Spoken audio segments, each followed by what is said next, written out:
एक आध 2 क्लास लेके ये जो पढ़ा चुके हैं, तो आज यहाँ से स्टार्ट नहीं करेंगे, दोनों स्कूल मैंने पढ़ा दिया। अब हम स्टार्ट करेंगे। देखो सबसे पहले देखो, आपका जूरिस्प्रूडेंस 3 पार्ट में, एक पार्ट तो स्कूल हो गया और दूसरा इवोल्यूशन ऑफ भारतीय जूरिस्प्रूडेंस, इवोल्यूशन ऑफ भारतीय जूरिस्प्रूडेंस 2। तो ये थोड़ा जो है धार्मिक बात हो जाता है, जो हमारी एंशिएंट जूरिस्प्रूडेंस थी, जो हमारे वेदांत में था, जो स्मृति में था, जो इंडिया में चलते आ रहा है, मतलब वैदिक के जो हड़प्पा के बाद धीरे धीरे लोग सिविलाइज होना शुरू हो गए, वहां से लेके उसके बाद जो है राइट क्या होता है, कर्तव्य क्या होता है, कौटिल्य का जो है क्या है राइट, इन्होंने सबसे पहले अर्थशास्त्र लिखा था। तो ये थोड़ा धर्म की हो गई बात, ठीक है। तो ये एक सेगमेंट हो गया। और एक सेगमेंट देखिए, ये एक सेगमेंट है 3, 4 और 5, मेजर लीगल सिस्टम, उसके बाद principal institution and professional of Indian legal system and sources of law. तो अगर जो है हमारा अगर सजेशन लीजिएगा, तो जिनको थोड़ा धर्म के बारे में पता है, जिनको गीता रामायण पढ़ना अच्छा लगता है, वो तो टॉपिक यूनिट 1 या यूनिट 2 अपना कर सकते हैं टच, और हम पढ़ाएंगे भी क्या राइट होता है, क्या कर्तव्य होता है, क्या कौटिल्य ने बोला, ठीक है। लेकिन जिनको जो है ये जो है रामायण महाभारत, थोड़ा मॉडर्न बच्चे भी होते हैं, तो मॉडर्न बच्चे को ये सब अच्छा नहीं लगता है, तो मॉडर्न बच्चे जो है यूनिट 1 और यूनिट 2 बिल्कुल छोड़ सकते हैं। क्यों? क्योंकि कई सारे ऐसे बच्चे हैं जो ये जो हमारे कोरोना हुआ था उसमें जो है पहली बार देखे थे रामायण, उनको जो है थोड़ा इन सब चीजों से वो अलग रहते हैं, तो उनके लिए बता लेते थे। यूनिट 3 से 20 मार्क्स के क्वेश्चन आएंगे। यूनिट 4 से देखिए, यूनिट 3 से एक 20 मार्क्स का क्वेश्चन आएगा, यूनिट 4 से 10 मार्क्स का 2 क्वेश्चन आएगा, और यूनिट 5 से भी 10 मार्क्स का 2 क्वेश्चन आएगा। तो आपके अगर यूनिट 6, 7, 5, 4 और यूनिट 3 इतना भी कर लिए, तो आपके 8 में से 6 टू लेके मतलब 6.5, 7 क्वेश्चन हो जाएंगे, जबकि आपके क्वेश्चन 5 ही करने हैं। तब भी आप इतना प्रिपेयर रहोगे, जो एक क्वेश्चन आपके ज्यादा प्रिपेयर हो गया। आप यूनिट 1 और यूनिट 2 बिल्कुल भी छोड़ सकते हैं, बिल्कुल छुओ भी मत, क्या होता है क्या नहीं होता ये जो है बिल्कुल। अगर यूनिट 3, यूनिट 4, यूनिट 5, यूनिट 6 और यूनिट 7 इतना अगर कर लेंगे, तो आपके 7 क्वेश्चन तक के मतलब कंसेप्ट हो जाएंगे, उतने ही क्वेश्चन आएंगे ही। तो कहीं ना कहीं जो आपको जो है मात्र 5 ही करना है, तो उसमें से आप आराम से कर लोगे। और इसमें 20 मार्क्स के क्वेश्चन है यूनिट 3 से, उसके बाद यूनिट 6 से, यूनिट 7 से, इससे आपके 20 मार्क्स के क्वेश्चन है। और यूनिट 4 या यूनिट 5 से 10 मार्क्स के 2 क्वेश्चन, 4 क्वेश्चन बनेंगे, लेकिन सब 10 नंबर का ही क्वेश्चन है। तो इतना आप समझ गए, इतना भी कर लोगे तो आपका काम है। अगर और जिनको पढ़ना है, तो उनको जो है यूनिट 2 में जो है काफी हट भी गया, ये रामायण ये महाभारत को हटा दिया गया है, रामराज क्या था ये सब बोलने बच्चे हटा दिया गया। तो राइट और कर्तव्य कौटिल्य कंसेप्ट ऑफ स्टेट, इसमें भी 10 मार्क्स का क्वेश्चन बन सकता है। तो जिनको और पढ़ना है वो जो है यूनिट 2 और पढ़ सकते हो, और जिनको 8 में से 8 क्वेश्चन प्रिपेयर करना है, वो अपना यूनिट 1 भी हड़प्पा का क्या वैदिक के हुआ था, उसमें क्या था कैसे था, उसके बाद जो है धर्मशास्त्र आए, कई प्रकार की स्मृति आई, मनु स्मृति को हम लोग मानते हैं मेन। एंशिएंट इंडिया में कैसे क्या डिस्प्यूटेशन होता था, किंग क्या का, मतलब कुछ कुछ उसके सेम है वर्ड, मतलब कंसेप्ट कहीं ना कहीं अभी वाला ही है, बट वो वर्ड कहीं ना कहीं अलग है। तो अगर देखो, अगर हम अगर रहते तो हम unit 4, unit 3, unit 4, unit 5, unit 6 और यूनिट 7 तैयार कर लेते, यूनिट 1 और यूनिट 2 बिल्कुल ही छोड़ देते। बट आप लोगों की मर्जी, आप लोगों को करना है तो कर सकते हैं, हम जब पढ़ाएंगे भी। बट जिनका अभी प्रिपरेशन नहीं होगा, क्योंकि आप किसी युद्ध में जा रहे हो, तो पहले आपकी रणनीति होनी चाहिए। बिना रणनीति का जाओगे तो युद्ध में कहीं ना कहीं आप बहुत डिफीट का सामना करोगे। जैसे कि इंडिया अभी साउथ अफ्रीका से बुरी तरीके से हार गई है, क्योंकि सीधा ऑस्ट्रेलिया से आई और यहाँ खेलना शुरू कर दी, ना कोई रणनीति था, और वो उनको कमजोर टीम समझ रही थी, और टर्निंग ट्रैक पे समझ रहे थे उनको हरा ही देंगे, बट आप खुद ही मतलब 2-0 से पीछे हो गया। तो अगर अच्छा रणनीति एग्जाम के लिए हर सब्जेक्ट में आपको ऐसे ही करना है। जैसे हमने आपको बीएनएस में भी बताया था, जो पढ़ना क्या है वो इम्पोर्टेंट नहीं है, छोड़ना क्या है ये इम्पोर्टेंट है। क्योंकि एग्जाम टाइम अगर 8 क्वेश्चन तैयार कर दे लोगों, तो जो पढ़ लिए उनको तो सही है, उनको भी कम से कम 5 ही क्वेश्चन तैयार कर, क्यों? लेकिन 5 क्वेश्चन ऐसा तैयार कर लो जो वो लिखो तो टीचर को लगे इससे ज्यादा किसी को आता ही नहीं, क्योंकि टीचर को कोई मतलब नहीं है तुमको 8 क्वेश्चन आता है, तुमको 5 क्वेश्चन आता है, जो उनको कॉपी में दिखेगा वो जो है मेन चीज हुआ। तो उस 5 क्वेश्चन को इतना अच्छे से लिख दो जो टीचर को लगे ये बच्चा जो है टॉपर है, और उसी से मिलते हैं मार्क्स भी। वो बीएनएस में भी आपको बताए थे कैसे क्या लिखना होता है, रेप का क्वेश्चन वगैरह, किडनैपिंग का सिनॉप्सिस देके बताए थे, और एक बार क्लास होगी तो और बता देंगे, ठीक है?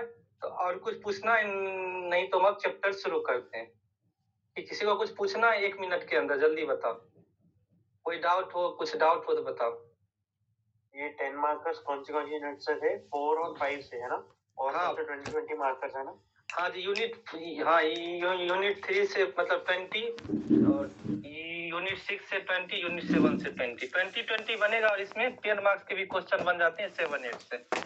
ये जो आपके 8वां क्वेश्चन होता है 10 मार्क्स के, उसमें 7 और 6 से इसमें मतलब 10 मार्क्स के क्वेश्चन देते हैं। जैसे 6 में दे देगा ऑस्टिन का कमांड थ्योरी क्या होता है, ऑस्टिन का सोमनिटी थ्योरी क्या होता है, एचएलए हार्ट का सेकेंड मतलब रूल क्या है, ये फर्स्ट रूल को कैसे कर, मतलब शॉर्ट क्वेश्चन, एक क्वेश्चन इसमें भी होता है, तो इसको आप 70 मार्क्स मान के चल सकते हो, 60 to 70। और कुछ बोलना है आपको? अगर आपने नहीं यूनिट 1 और 2 पर छुआ है तो आप बिल्कुल भी छोड़ सकते हो, बिल्कुल पढ़ना ही मत। लेकिन यूनिट 3 4 5 6 7 इतना तैयार कर लो जिसमें से कुछ भी आए तो लिख देना। ये नहीं जो यूनिट 5 में से भी आधा तैयार कर रहे हो। अगर आपका धर्म, कस्टम, प्रेसिडेंट और लेजिस्लेशन दिया है तो आपको चारों पता होना चाहिए, चारों प्रिपेयर होना चाहिए। अगर यूनिट 4 से preamble, hierarchy of court, legal service and legal profession, advocate दिया तो ये चारों तैयार होना चाहिए। और ये सब कहीं ना कहीं आपका काम आने वाला प्रैक्टिकल सब्जेक्ट है। अभी पढ़ोगे एडवोकेट या 6 सेमेस्टर में है, ये hierarchy of court of second semester में बीएनएसएस में पढ़ोगे तो ये आगे भी काम, प्रीएम्बल आप थर्ड सेमेस्टर में कॉन्स्टिट्यूशन में पढ़ोगे तो ये आगे भी आपका काम आएगा। तब आप देख लो। हाँ, हम अगर हो आपको सजेशन दे, जैसे यूनिट 3 4 5 6 7 इतना अच्छे से कर लो, लेकिन इसमें कुछ छोड़ना नहीं है। अगर धर्म और कस्टम दिया है तो हमें धर्म और कस्टम का भी पता होना चाहिए। अगर 10 मार्क्स का है तो हम लिख सकते हैं। किसी कुछ बोलना है? और अगर धर्म और कस्टम समझ गए तो यूनिट 1 और 2 कम से कम यही है। बताइए 1 मिनट के अंदर। नहीं तो हम यूनिट 3 से शुरू करेंगे। पहले हम एक चंक करेंगे, यूनिट 3 करेंगे, यूनिट 4 करेंगे, यूनिट 5 करेंगे, और सोर्सेस ऑफ लॉ में जहाँ धर्म की बात की गई है, इस धर्म से आगे बढ़ते हुए हम टॉपिक 2 और 1 पे जाए। सर एक सवाल था। हाँ बताइए। पर जैसे आपने बाकी सब्जेक्ट्स का तो बताया था कि सर आंसर राइटिंग कैसा होता है, क्योंकि उसमें एक सर केस जैसा आता है तो उसको हम उसको एक तरीके से जवाब देते हैं केस का देके कि केस से रिलेट करके। सर ज्यूरिस्प्रूडेंस में आंसर कैसे लिखना होगा? ज्यूरिस्प्रूडेंस में जैसा देखिए अभी हम आपको बताते हैं, थोड़ा मतलब पैराग्राफ फॉर्म तो इसमें लिखना ही पड़ेगा, लेकिन शॉर्ट पैराग्राफ लिखिएगा। मतलब ये नहीं जो लॉन्ग पैराग्राफ लिखिएगा, थोड़ा शॉर्ट पैराग्राफ लिखिएगा, पॉइंट वाइज आंसर लिखिए, कुछ ग्राफ बना दीजिए। जैसे कि हमारा देखिएगा नोट्स वो ग्राफिकल फॉर्म में है, तो ऐसे करके आप ग्राफिकल फॉर्म में अटेम्प्ट कर सकते हैं। कुछ पैराग्राफ भी, कुछ ग्राफ भी। सिर्फ पैराग्राफ में ये नहीं जो एक बार लिखना शुरू किए और फर्स्ट से लेके 5 पन्ने तक बिल्कुल पैराग्राफ में चले गए, ऐसे नहीं लिखना है। थोड़ा बहुत उसमें ग्राफिकल करना है, पॉइंट वाइज लिखना है, हेडलाइन बनाना है, उसको थोड़ा वो कर देना है, मतलब थोड़ा वो करके आप पूरे बॉक्स नहीं बनाते हो, बॉक्स में डाल देना। इस तरीके से करना होता है, कॉपी अच्छा लगे। ये नहीं जो मतलब जैसे इंग्लिश हिंदी का पेपर, पॉलिटिकल साइंस का देते हो, एक बार लिखना शुरू करते हो, एक ही बार पूरा पैराग्राफ वाइज कर देते हो, ऐसे नहीं करना है। बस इतना आ गया समझ में? तो टॉपिक 3 हम शुरू करते हैं, ठीक है? मेजर लीगल सिस्टम, और इससे कहीं ना कहीं आपके 20 मार्क्स के क्वेश्चन फिक्स आएंगे, तो ये आप लोग छोड़ो ही मत, ये सीधा आएंगे। मेजर देखो हम क्वेश्चन भी अभी बताए थे, मेजर मतलब लीगल सिस्टम क्या है, और मतलब ये बोल देगा वो इंडियन लीगल सिस्टम कौन सा सिस्टम है। तो आपको सारा सिस्टम लिखना है, और इंडिया में क्या चल रहा है वो भी लिखना है। तो जैसे कि पहले अलग सिलेबस था, बट आपका सिलेबस काफी चेंज किया है इस साल। अगर बात करें तो 30 to 40% सिलेबस आपका चेंज कर दिया गया है। तो अगर मेजर लीगल सिस्टम लिखोगे तो एंशिएंट इंडिया में क्या चलता था, इस्लामिक, ये सब आपको लिखना पड़ेगा। पहले ये सब नहीं भी लिखते तो कोई बात नहीं। तो हम आते हैं टॉपिक 3 पे, यूनिट 3 पे। इससे 20 मार्क्स के क्वेश्चन फिक्स आएंगे, और जब हम प्रीवियस ईयर क्वेश्चन करेंगे तो देख लेंगे जो हर साल 20 मार्क्स के क्वेश्चन 2015 से लेके 2000 मतलब 24 तक 20 मार्क्स का क्वेश्चन इस टॉपिक से 100% आया, और इस साल भी 100% आएगा। तो आप लोग आराम से ध्यान से सुनिए, और इसके बाद हम निकाल लेते हैं नोट्स। देखिए, इसमें पहले आपको पढ़ना क्या ये भी दिखा, नहीं तो कुछ बच्चे बोलते हैं सर आप क्या पढ़ा रहे हो। देखिए, कॉमन लॉ सिस्टम पढ़ना है, सिविल लॉ सिस्टम पढ़ना है, हाइब्रिड लीगल सिस्टम पढ़ना है, Islamic and sociological legal system पढ़ना है, legal system in ancient India पढ़ना है। ये 5 चीज पढ़ना है। अब बस आप लोग हमारी बात ध्यान से सुनिए, सब कुछ समझ में आ जाएगा कैसे है, क्या है और कैसे लिखना है। तो हमने काफी सारे नोट्स भेजे, यही है। देखिए हम काफी बच्चे बोलते हैं सर आप जो नोट्स भेजते हो क्या है। देखिए आप लोग, हम जो कितना भी आप लोगों को नोट्स दे दें 5 पन्ने 10 पन्ने का, उससे कुछ नहीं होगा। मेन यही होता है सिनॉप्सिस, और टीचर को भी यही चाहिए। हर सब्जेक्ट में आप लोग अभी से लेकर 6 सेमेस्टर तक ऐसे ही तैयार कर लीजिए, क्योंकि जो भी याद करके जाओगे वो सब आदमी भूल जाता है, ये ह्यूमन नेचर है। और एग्जाम के टाइम और जितना याद करके जाओगे 60% ही रहता है याद। तो हमें क्या करना चाहिए, हर सब्जेक्ट का ऐसा सिनॉप्सिस बना लेना चाहिए। जैसे अगर मान लीजिए मेजर लीगल सिस्टम का अगर क्वेश्चन आ गया, तो हम क्या लिखेंगे। जैसे हमने सिनॉप्सिस बनाया, लीगल सिस्टम है इसके बारे में लिख देंगे, कॉमन लॉ लीगल सिस्टम है इसके बारे में लिख देंगे, सिविल लॉ लीगल सिस्टम है, ये सब मेन पॉइंट रखेंगे याद। इसके अंदर टू गिव सॉल्यूशन, जैसे इसको हेडलाइन बना देंगे, एक दो पॉइंट लिख देंगे उसको अपने लैंग्वेज में। उसके बाद हाइब्रिड लीगल सिस्टम है, वो क्या होता है, इंडिया में कैसे है। ये इसके बाद जो सोशलिस्ट लीगल सिस्टम क्या होता है, इस्लामिक क्या होता है, एंशिएंट इंडिया, ये हमें होना चाहिए याद। इस 6 के बारे में लिखना है, और इसमें कौन कौन सा पॉइंट आता है। इसका अगर आप 60-70% भी पॉइंट याद करके चले गए तो आपके आराम से 6 to 8 पेज हो जाएगी। ये नहीं जो आपको ये सिनॉप्सिस बनाना, सिनॉप्सिस में दिमाग में रहना चाहिए यही पॉइंट, आपको अपने लैंग्वेज में मेन पॉइंट लिख के, और एक दो पॉइंट आप जो अगर अपने भाषा में भी दिए लिख। और इसके बाद हम जो है लॉन्ग नोट्स भी मुझे काफी अच्छा मिला, वो भी आपको शेयर कर देंगे। तो आप मेन आपको कैसे रखना होता है याद, और ये चीज ध्यान से सुनिएगा। सबसे पहले क्या होता है लीगल सिस्टम। लीगल सिस्टम क्या होता है, कोई भी जैसे सोसाइटी चलेगा, किसी भी सोसाइटी को चलाने के लिए क्या चाहिए, लॉ चाहिए। जैसे इंडियन सोसाइटी में देख लीजिए कितने सारे लॉ हैं, जितना आप लोग जानते ही नहीं। 1000 के अराउंड इंडियन सोसाइटी में चल रहे हैं लॉ। जैसे आप लोगों के फर्स्ट सेमेस्टर में देखिए बीएनएस हुआ अभी, जबकि इसी साल बना है। उसके बाद हिंदू लॉ हो गया, लॉ ऑफ कॉन्ट्रैक्ट हो गया, लॉ ऑफ टोर्ट मान लो वो तो जज लॉ में दे। तो कहीं ना कहीं, और जब सेकेंड सेमेस्टर में जाओगे तो बीएनएसएस पढ़ोगे, पब्लिक इंटरनेशनल लॉ पढ़ोगे, सक्सेशन एक्ट पढ़ोगे। तो कहीं ना कहीं क्या होता है, किसी भी सोसाइटी को चलाने के लिए चाहिए लॉ चाहिए। लॉ मतलब क्या, लीगल प्रिंसिपल चाहिए। मतलब कैसे, जैसे मैरिज होगा तो कैसे होगा, जैसे कि कोई मतलब अगर कोई मतलब मान लीजिए किडनैपिंग किया तो क्या होगा, उसके बाद कोई अगर रेप किया तो क्या होगा। मतलब कहीं ना कहीं क्या होता है, एक जो लीगल प्रिंसिपल होते हैं, जो जैसे हिंदू करेगा तो एक ही शादी करेगा, मुस्लिम के पर्सनल लॉ है तो मुस्लिम जो है 4 शादी तक कर सकता है इंडिया में। कहीं ना कहीं क्या होता है लीगल सिस्टम, ये कहीं ना कहीं लॉ से कनेक्टेड होता है, मतलब लीगल प्रिंसिपल होता है। लीगल प्रिंसिपल मतलब क्या, कोई भी नॉर्म्स होते हैं, और जो है एक जो इंस्टीट्यूशन होता है जो कि उसको इन्फोर्स कराता है। जैसे इंडिया में कौन इन्फोर्स करे, एग्जीक्यूटिव जो होता है। एग्जीक्यूटिव क्या क्या कराता है, वो जो भी मान लीजिए कोर्ट डिसीजन दे या कोई लॉ है। जैसे बीएनएस को कौन इन्फोर्स कराएगा, पुलिस कराएगी इन्फोर्स। और पुलिस कौन है, एग्जीक्यूटिव है, होम मिनिस्ट्री के अंदर आता है। होम मिनिस्टर कौन है, एग्जीक्यूटिव है। कहीं ना कहीं प्राइम मिनिस्टर, जितने भी मिनिस्टर होते हैं सब एग्जीक्यूटिव होते हैं। तो लीगल सिस्टम का मतलब यही है, बस इतना ही आपको समझना है। बस इतना ही दीजिएगा लीगल सिस्टम, बात खत्म। इसके बाद लीगल सिस्टम में कितने प्रकार के लीगल सिस्टम आते हैं, तो सबसे पहले हम पढ़ते हैं कॉमन लॉ लीगल सिस्टम, जो कि हम लोग किसके मतलब सालों तक गुलाम रहे, अंग्रेज के रहे।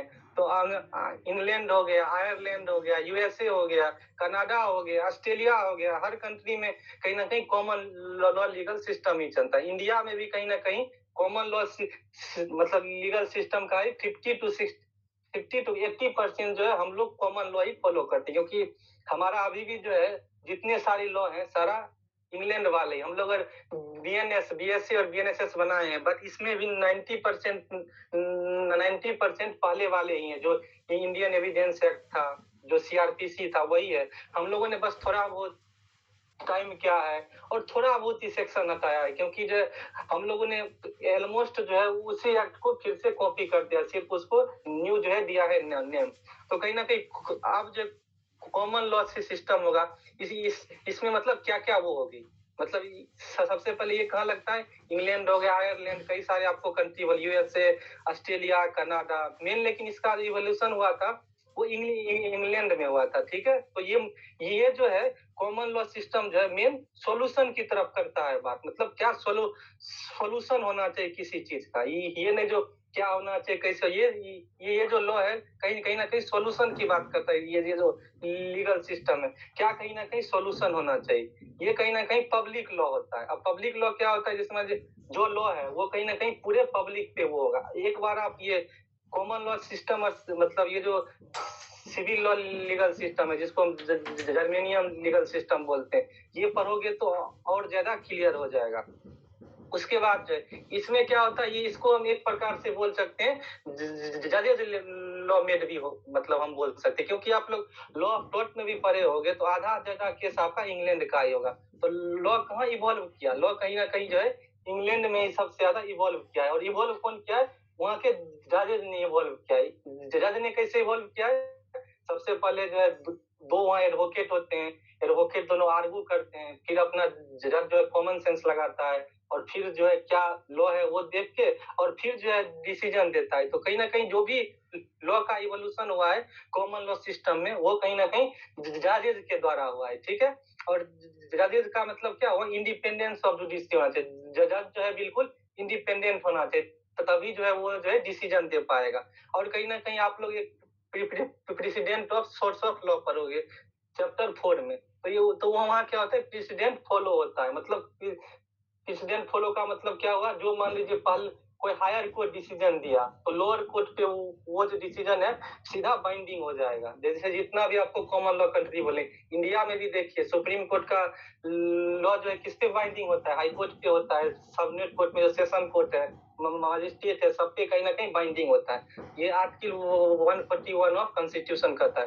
तो कहीं ना कहीं आप लोग जो क्या यहाँ होना चाहिए, सॉल्यूशन पे करता है बात, पब्लिक लॉ होना चाहिए। मेनली कौन बनाए, जजमेंट लॉ है। जैसे आप लोग वो जिंगर बियर बोतल वाला पढ़े होंगे, ऐसे मतलब सारा लॉ कहीं ना कहीं इंग्लैंड से इवॉल्व हुआ है। ये प्रेसिडेंट है, यह एडवर्सेरियल सिस्टम इसमें चलता है। एडवर्सेरियल सिस्टम वही होता है, जज क्या करेगा, सिर्फ बैठा रहेगा और बैठ के और दोनों पार्टी का जो है बात सुनेगा, आर्गुमेंट सुनेगा। वो जो है ये जो अंतर होता है मेन कॉमन लॉ सिस्टम और सिविल लॉ सिस्टम में, मेन अंतर यही होता है। कॉमन लॉ सिस्टम में क्या होता है, एडवर्सेरियल होता है, जज जो है कुछ नहीं, ये एक जो है क्या करते हैं हम, जैसे पंच का वो करते हैं, दोनों तरफ का सुनना है बात। जैसे इंडिया में होता है दोनों एडवोकेट का सुनना है बात, उससे कोई मतलब नहीं है क्या हुआ कैसे हुआ। अब जो है आर्गुमेंट सुन के और जो उसे ठीक लगेगा, जो एविडेंस लगेगा, उसके जो है जज उसी पे कहीं ना कहीं आप अपना डिसीजन दे देगा। बट जो सिविल लॉ सिस्टम होता है वो इनक्विजिटोरियल होता है। उसमें क्या करते हैं जज साहब, वो खुद ही जो है वो भी करते हैं। जैसे इसमें क्या होता है, जैसे कॉमन लॉ सिस्टम में अगर कोई क्राइम हुआ तो क्या होता है, सबसे पहले आप लोग देखिएगा पुलिस इन्वेस्टिगेशन करती है, चार्जशीट लगाती है, ये सब कहीं ना कहीं पुलिस का एग्जीक्यूटिव का काम है। उसके बाद वो जो है कोर्ट में लेके कौन जाता है, टीपी साहब जाते हैं, जो एपीओ का एग्जाम होता है आप लोगों का, और अलग तरीके से भी होता है भर्ती। तो वो जो है वो सरकारी वकील हो गए, गवर्नमेंट काउंसिल हो गए। फिर आप जो क्राइम किया है वो अपना मतलब अपना काउंसिल रखेगा, तो कहीं ना कहीं प्राइवेट काउंसिल। तो कहीं ना कहीं क्या होता है, यहाँ दो प्रकार का काउंसिल, दोनों अपने अपने एविडेंस रखेंगे, अपने अपने रखेंगे बात, और जो क्या होता है तब जज साहब फैसला देंगे। बट सिविल लॉ सिस्टम और इंक्विजिटोरियल में क्या होता है, जज साहब खुद जो है वो करते हैं, खुद जो है वो जो है कोई चीज हुआ तो खुद जो है जज साहब, पुलिस का काम वहाँ जज साहब खुद करते हैं। इनक्यूरेटिव सिस्टम में वो एविडेंस कैसे कलेक्ट करना है, सब जो एग्जीक्यूटिव का काम है इनक्यूरेटिव सिस्टम में वो जज साहब करते हैं। चार्जशीट वर्कशीट वहाँ कुछ नहीं होता। ये जैसे जर्मनी हो गया और कई सारे फ्रांस हो गया, अभी भी कई कंट्री में ऐसे ही जज मतलब कोई क्राइम हुआ तो वहाँ पुलिस नहीं जाएगा, वहाँ कौन जाएगा? जज साहब जाएंगे, खुद देखेंगे एविडेंस क्या है।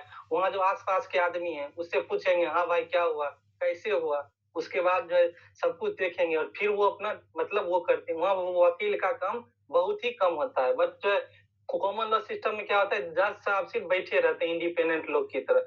अब पुलिस दो, क्योंकि कोई भी क्राइम क्या होता है, क्राइम अगेंस्ट स्टेट होता है, तो स्टेट क्या होता है, पुलिस अपना इन्वेस्टिगेशन करती है, इन्वेस्टिगेशन करके जो है अपना जो है सब कुछ जो है जो भी एविडेंस है ये सब लेके जाती है पीपी के थ्रू। तो लेकिन जर्मनी में होगा या फ्रांस में होगा तो क्या करेंगे, जज साहब खुद इन्वेस्टिगेशन के लिए चले जाएंगे। जैसे आप लोग तो पंचायत में देखे होंगे, कुछ हुआ तो पंच लोग खुद उसके घर के आसपास पहुंच जाते, हाँ भाई क्या हुआ, तो जो आसपास वाले हैं वो कहीं ना कहीं बताते हैं, देखो ये हुआ ये हुआ ये हुआ, और मतलब जज साहब तब डिसीजन लेते हैं। अभी भी जर्मनी फ्रांस में यही चलता है। तो हमारे लिए तो अच्छा है, हम लोग एडवोकेट बनेंगे तो हम लोगों के लिए इंडिया ही अच्छा है। अगर जज साहब खुद इन्वेस्टिगेशन के लिए आ जाए तो फिर हम लोगों की जो मेन जॉब है एडवोकेसी वो खत्म हो जाएगी। तो कहीं ना कहीं हमारे लिए कॉमन लॉ सिस्टम अच्छा है। उसके बाद यहाँ क्या होता है, रूल ऑफ लॉ होता है। रूल ऑफ लॉ मतलब क्या होता है, अब आपके सिलेबस में हट गया, इसलिए थोड़ा इसको शॉर्ट में बता देते हैं। इस रूल ऑफ लॉ ये होता है जो कानून के सामने सब कहीं ना कहीं इक्वल है, चाहे प्राइम मिनिस्टर हो चाहे जो आम इंसान हो, कानून के सामने वो सब जो है इक्वल है। तो यही होता है रूल ऑफ लॉ। तो आप लोग कॉमन लॉ सिस्टम का लगभग समझ गए होंगे। जैसे हाथ पे याद कर लीजिए क्या होता है, इसका मीन सॉल्यूशन देना होता है। क्या होता है, ये कहीं ना कहीं पब्लिक लॉ होता है, पूरे पब्लिक पे कहीं ना कहीं ये जो लॉ होता है वैलिड होता है। तीसरा क्या होता है, ये लॉ क्या है, जज के द्वारा इवॉल्व किया गया है। जज साहब जो है खुद जो है इवॉल्व करते हैं। ये जो है जज जो डिसीजन देते हैं उससे धीरे धीरे इवॉल्व होता है। इसमें क्या होता है, प्रेसिडेंट रूल फाइनल मतलब वो होता है, अगर जो सुपीरियर कोर्ट का जजमेंट है वो जो उसके लोअर कोर्ट है उस पर कहीं ना कहीं बाइंडिंग होगा और कहीं ना कहीं वो जो है प्रेसिडेंट सेट हो जाएगा। जैसे कि इंडिया में भी कई सारे ये हैं, कई सारे सुप्रीम कोर्ट के जजमेंट है। जो क्या होता है, मतलब कहीं कहीं भी आप प्रैक्टिस करने जाइएगा तो बोलिएगा सर इस केस में सुप्रीम कोर्ट ने ये वो, जैसे डॉरी डेथ हुआ तो आप लोग क्या करिएगा, जज साहब को बोलेगा सर जज साहब ने सुप्रीम कोर्ट ने इस केस में ये कहा, इस केस में ये कहा, इस केस में ये कहा, तो वहाँ प्रेसिडेंट फॉलो होता है। और आपका जो डिस्ट्रिक्ट कोर्ट है एडीजे साहब है वो कहीं ना कहीं सुनेगा तो अच्छा सुप्रीम कोर्ट ने ये कहा तो हम कहीं ना कहीं फॉलो करें। जैसे कि अभी सुप्रीम कोर्ट ने डिसीजन दिया था जो 498A में जो है कहीं ना कहीं 2 महीने तक गिरफ्तारी नहीं होगी। तो सारे जो डिस्ट्रिक्ट जज हैं उन्होंने जो है जितने भी मजिस्ट्रेट है, उस समय हम भी थे मीटिंग में, मतलब उस समय थे, तो वो बोले जो 2 महीने तक किसी को अरेस्ट नहीं करना है। तो कहीं ना कहीं वो जो है कहीं ना कहीं जो सुप्रीम कोर्ट डिसीजन देती है, जितने भी ये डीजे हैं सब जो देखते रहते हैं आखिर सुप्रीम कोर्ट जजमेंट क्या दिया है, और कहीं ना कहीं वो होता है बाइंडिंग। तो कॉमन लॉ सिस्टम का समझ गए, प्रेसिडेंट होता है, एडवर्सरियल सिस्टम है, मतलब और सर जैसे कोई कोर्ट ने डिसीजन दे दिया और मान लो हाँ। कोई भी डिसीजन सब जुडिस है, यानी मान लो कि वो कर चुके हैं, तो क्या रेट्रोस्पेक्टिवली भी उसके डिसीजन को फॉलो करने के लिए इफेक्ट मिलेंगे? नहीं, क्रिमिनल लॉ में जो है नहीं होता है, सिविल में होता है आर्टिकल 20। वो जो कॉन्स्टिट्यूशन की बात है, इसमें वो नहीं आता है। सिविल लॉ का रेप्रेजेंटेटिव नहीं होता है, क्रिमिनल लॉ का हो सकता है। जैसे कि हिंदू मैरिज एक्ट में जो है, तो आप लोग सेकेंड सेमेस्टर में पढ़ोगे सेक्शन 6, तो उसका कहीं ना कहीं मतलब रेट्रोस्पेक्टिव जो है इफेक्ट दिया गया था। क्यों? क्योंकि जब पार्लियामेंट में जैसे लॉ आया तो मीडिया वाले सब हल्ला करना शुरू कर दिए, जो अभी जो बेटी को मिलेगा प्रॉपर्टी में बराबर का अधिकार, 2005 की बात है। तो क्या किए, जितने भी पिताजी थे, कहीं ना कहीं हमारा इंडियन सोसाइटी क्या है, कहीं ना कहीं मतलब मेल के तरफ डोमिनेंट है। और पहले ये 2005 की बात है, आज से 20 इयर्स पहले, 20 इयर्स में कहीं ना कहीं एक जनरेशन चेंज हो जाता है। तो उस समय तो और मेल डोमिनेंट थी, तो सबने क्या किया, जो भी प्रॉपर्टी है सब बेटे को लिखना शुरू किया। तो सुप्रीम कोर्ट वो जो पार्लियामेंट है उसने उसका रेट्रो एक्सपेक्टिव वो दे दिया था, जो कोई बात नहीं, जब से ये लॉ मतलब जब से मीडिया में आया, जब से इसका वो शुरू है तब से फॉलो होगा। तो जितने भी वो थे वो सारे जो है वो जो जितना भी उस समय जो अपने बेटे को लिखा गया था सबको वाइड ऑफ इनिशियो हो गया था। तो कहीं ना कहीं सिविल लॉ में दे सकते हैं, क्रिमिनल लॉ में ऐसा नहीं होता। और बताइए, तो अब कॉमन लॉ समझ में आया? कॉमन लॉ आया तो अब ये जो है 4-5 पेज ही लिखना है, 5-6 स्कूल है, आराम से पॉइंट हो जाएगा। एडवर्सल सिस्टम क्या था, थोड़ा सा एक्सप्लेन करना भैया। एडवर्सरियल सिस्टम होता है, जज साहब बिल्कुल इंडिपेंडेंट, जैसे अपना इंडियन कोर्ट देखिए ना, जज साहब बैठे रहेंगे, दोनों काउंसिल आएगा, सर ये हुआ, सर ये हुआ, एक काउंसिल बोलेगा सर इसने मर्डर किया है, ये मरा गवाह है, ये सबूत है, दूसरा बोलेगा सर ये गवाह जो फर्जी गवाह है, ये जो है उस समय जो है ऑस्ट्रेलिया घूम रहा था तो इंडिया में कैसे मर्डर कर सकता है। तो ये होता है, मतलब तब जज साहब देखेंगे दोनों का एविडेंस और तब मतलब लेंगे डिसीजन। मतलब जज यहाँ क्या होता है, इंडिपेंडेंट होके दोनों का एविडेंस देखता है। जज जो है मतलब थोड़ा भी बाइस नहीं होगा। मतलब ये जो इन्वेस्टिगेशन ये सब कौन करता है, मतलब एग्जीक्यूटिव करता है, पुलिस करता है। बट जो इनकी जो ट्यूटोरियल में क्या होगा पता है, कोई क्राइम होगा तो जज साहब खुद चले जाते हैं एविडेंस लेने। जज साहब उठ के चले गए अब जहाँ क्राइम हुआ और वहाँ आसपास वालों से पूछ रहे हैं, हाँ भाई क्या हुआ। तो कहीं ना कहीं ये भी ठीक ही है, आसपास वाले को वही पता ही होता है, मतलब ज्यादा चीज तो पता ही होता है, सबसे पूछेंगे। उसके बाद जज साहब एक्यूज से पूछेंगे, हाँ भाई तुम्हारे बारे में सब बोला है, तुम क्या करना चाहते हो। मतलब सब कुछ वहाँ जज साहब ही करते हैं, वहाँ जज साहब का काम ज्यादा है ये सिविल लॉ लीगल सिस्टम में, जो कि जर्मनी फ्रांस में अभी भी चल रहा है। अब समझ में आया? जहाँ डाउट हो रुक के पूछिए, क्योंकि हम टाइम लेके पढ़ाएंगे, लेकिन आपके जो है एक भी जूरी में टॉपिक आज छोड़ के नहीं जाएंगे। आ गया समझ में कॉमन लॉ सिस्टम? बताइए। हाँ जी जी। कोई नहीं, एक बार सिविल बात आते हैं और नहीं समझ आए तो फिर और पूछिएगा, कोई दिक्कत नहीं, आराम आराम से पढ़ते हैं। बस हमारा इसलिए आप लोग फी दिए हैं, जो हमारा कोर्स में आपका फायदेमंद हो, हेल्पफुल, और कहीं ना कहीं आपका पैसा बर्बाद ना जाए। बस 2 घंटे ज्वाइन करके रखिए, आपको बिल्कुल 100% सब कुछ क्लियर करा के भेजेंगे।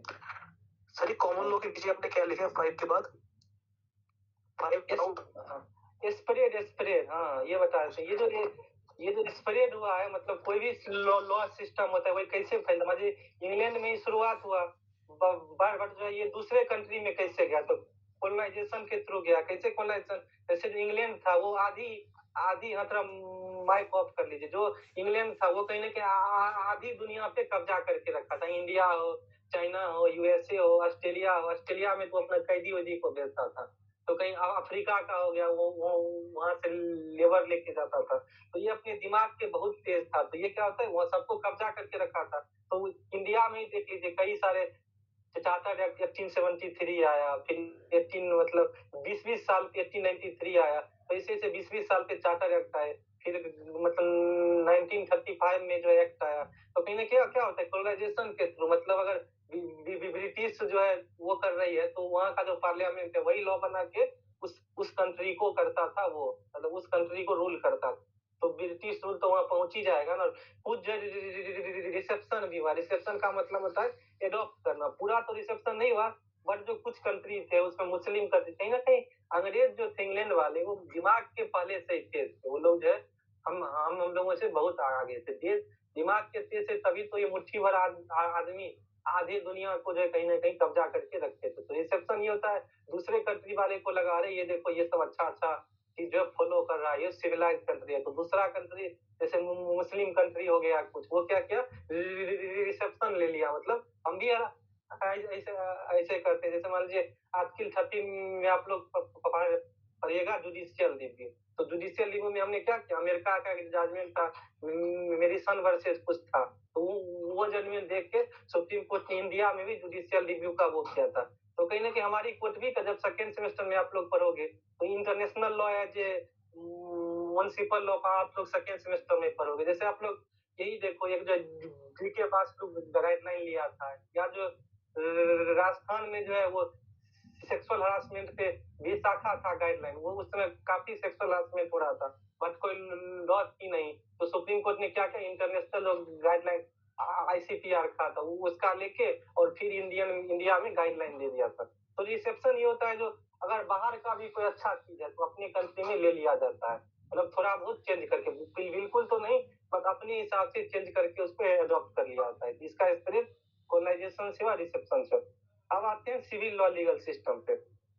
तो ये जो है जर्मनी हो गया, उसके बाद जो लेटिन कंट्री सबसे जो उस समय अलग चलता था वो, ये काफी पहले की बात है। ये मतलब मान लीजिए सदियों पहले की बात है। उस समय ये जो है स्कूल चलता था। उस समय क्या था, उस समय जो है क्या था, उस समय देखिए बहुत शांति थी। उस समय रिसोर्सेज काफी ज्यादा थे और जो पॉपुलेशन काफी कम था, तो क्या होता, आदमी को कोई दिक्कत नहीं था, जमीन ही जमीन था, पेड़ ही पेड़ थे, मतलब बहुत ज्यादा नेचुरल रिसोर्सेज थे और इंसान बहुत कम था। देखिए अभी क्यों मारामारी ज्यादा है, क्योंकि इंसान ज्यादा है, रिसोर्सेज कम है। तो आदमी क्या होता है, उसको लगता है हमको अच्छा सा रिसोर्सेज मिले, उसको लगता है हमको अच्छा अच्छा रिसोर्सेज मिले। तो कहीं ना कहीं क्या होता है, सबको कहीं ना कहीं क्या चाहिए, आपको बेंथम का वो हटा दिया गया है टॉपिक, नहीं तो वही होता है हेडोनिज्म, जिसको सबको बस प्लीजर प्लीजर चाहिए। आप लोग भी जो है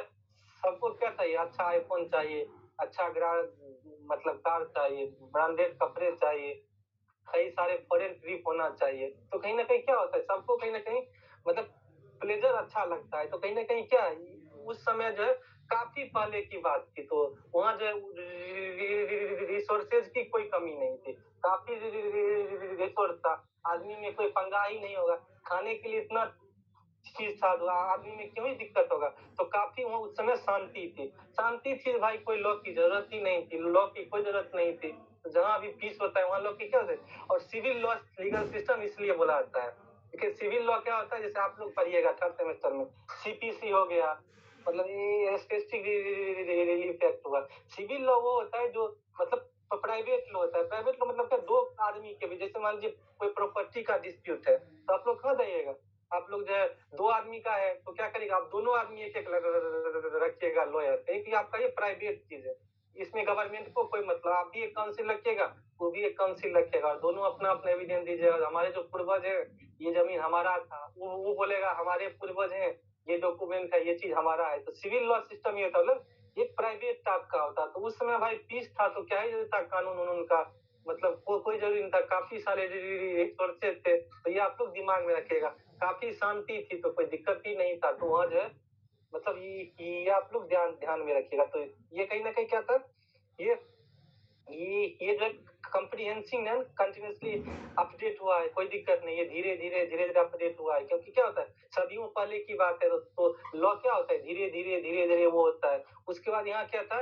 इंक्विजिटोरियल सिस्टम होता है, जज साहब खुद ही जो है एविडेंस लेते हैं, ये सब लेते हैं। अब इसी में आता है रोमनो जर्मनिक फैमिली और दो मतलब रोमन जो होता है सिविलाइजेशन, वो है। तो इस फैमिली में क्या होता है, ये आप लोग देख लीजिए। सबसे पहले आएगा तो आप लिखिएगा मतलब जज सिविल लिखिएगा, ये एक मैक्सिम होता है, जिसका मतलब होता है ये कहीं ना कहीं सिविल लॉ टाइप का वो है।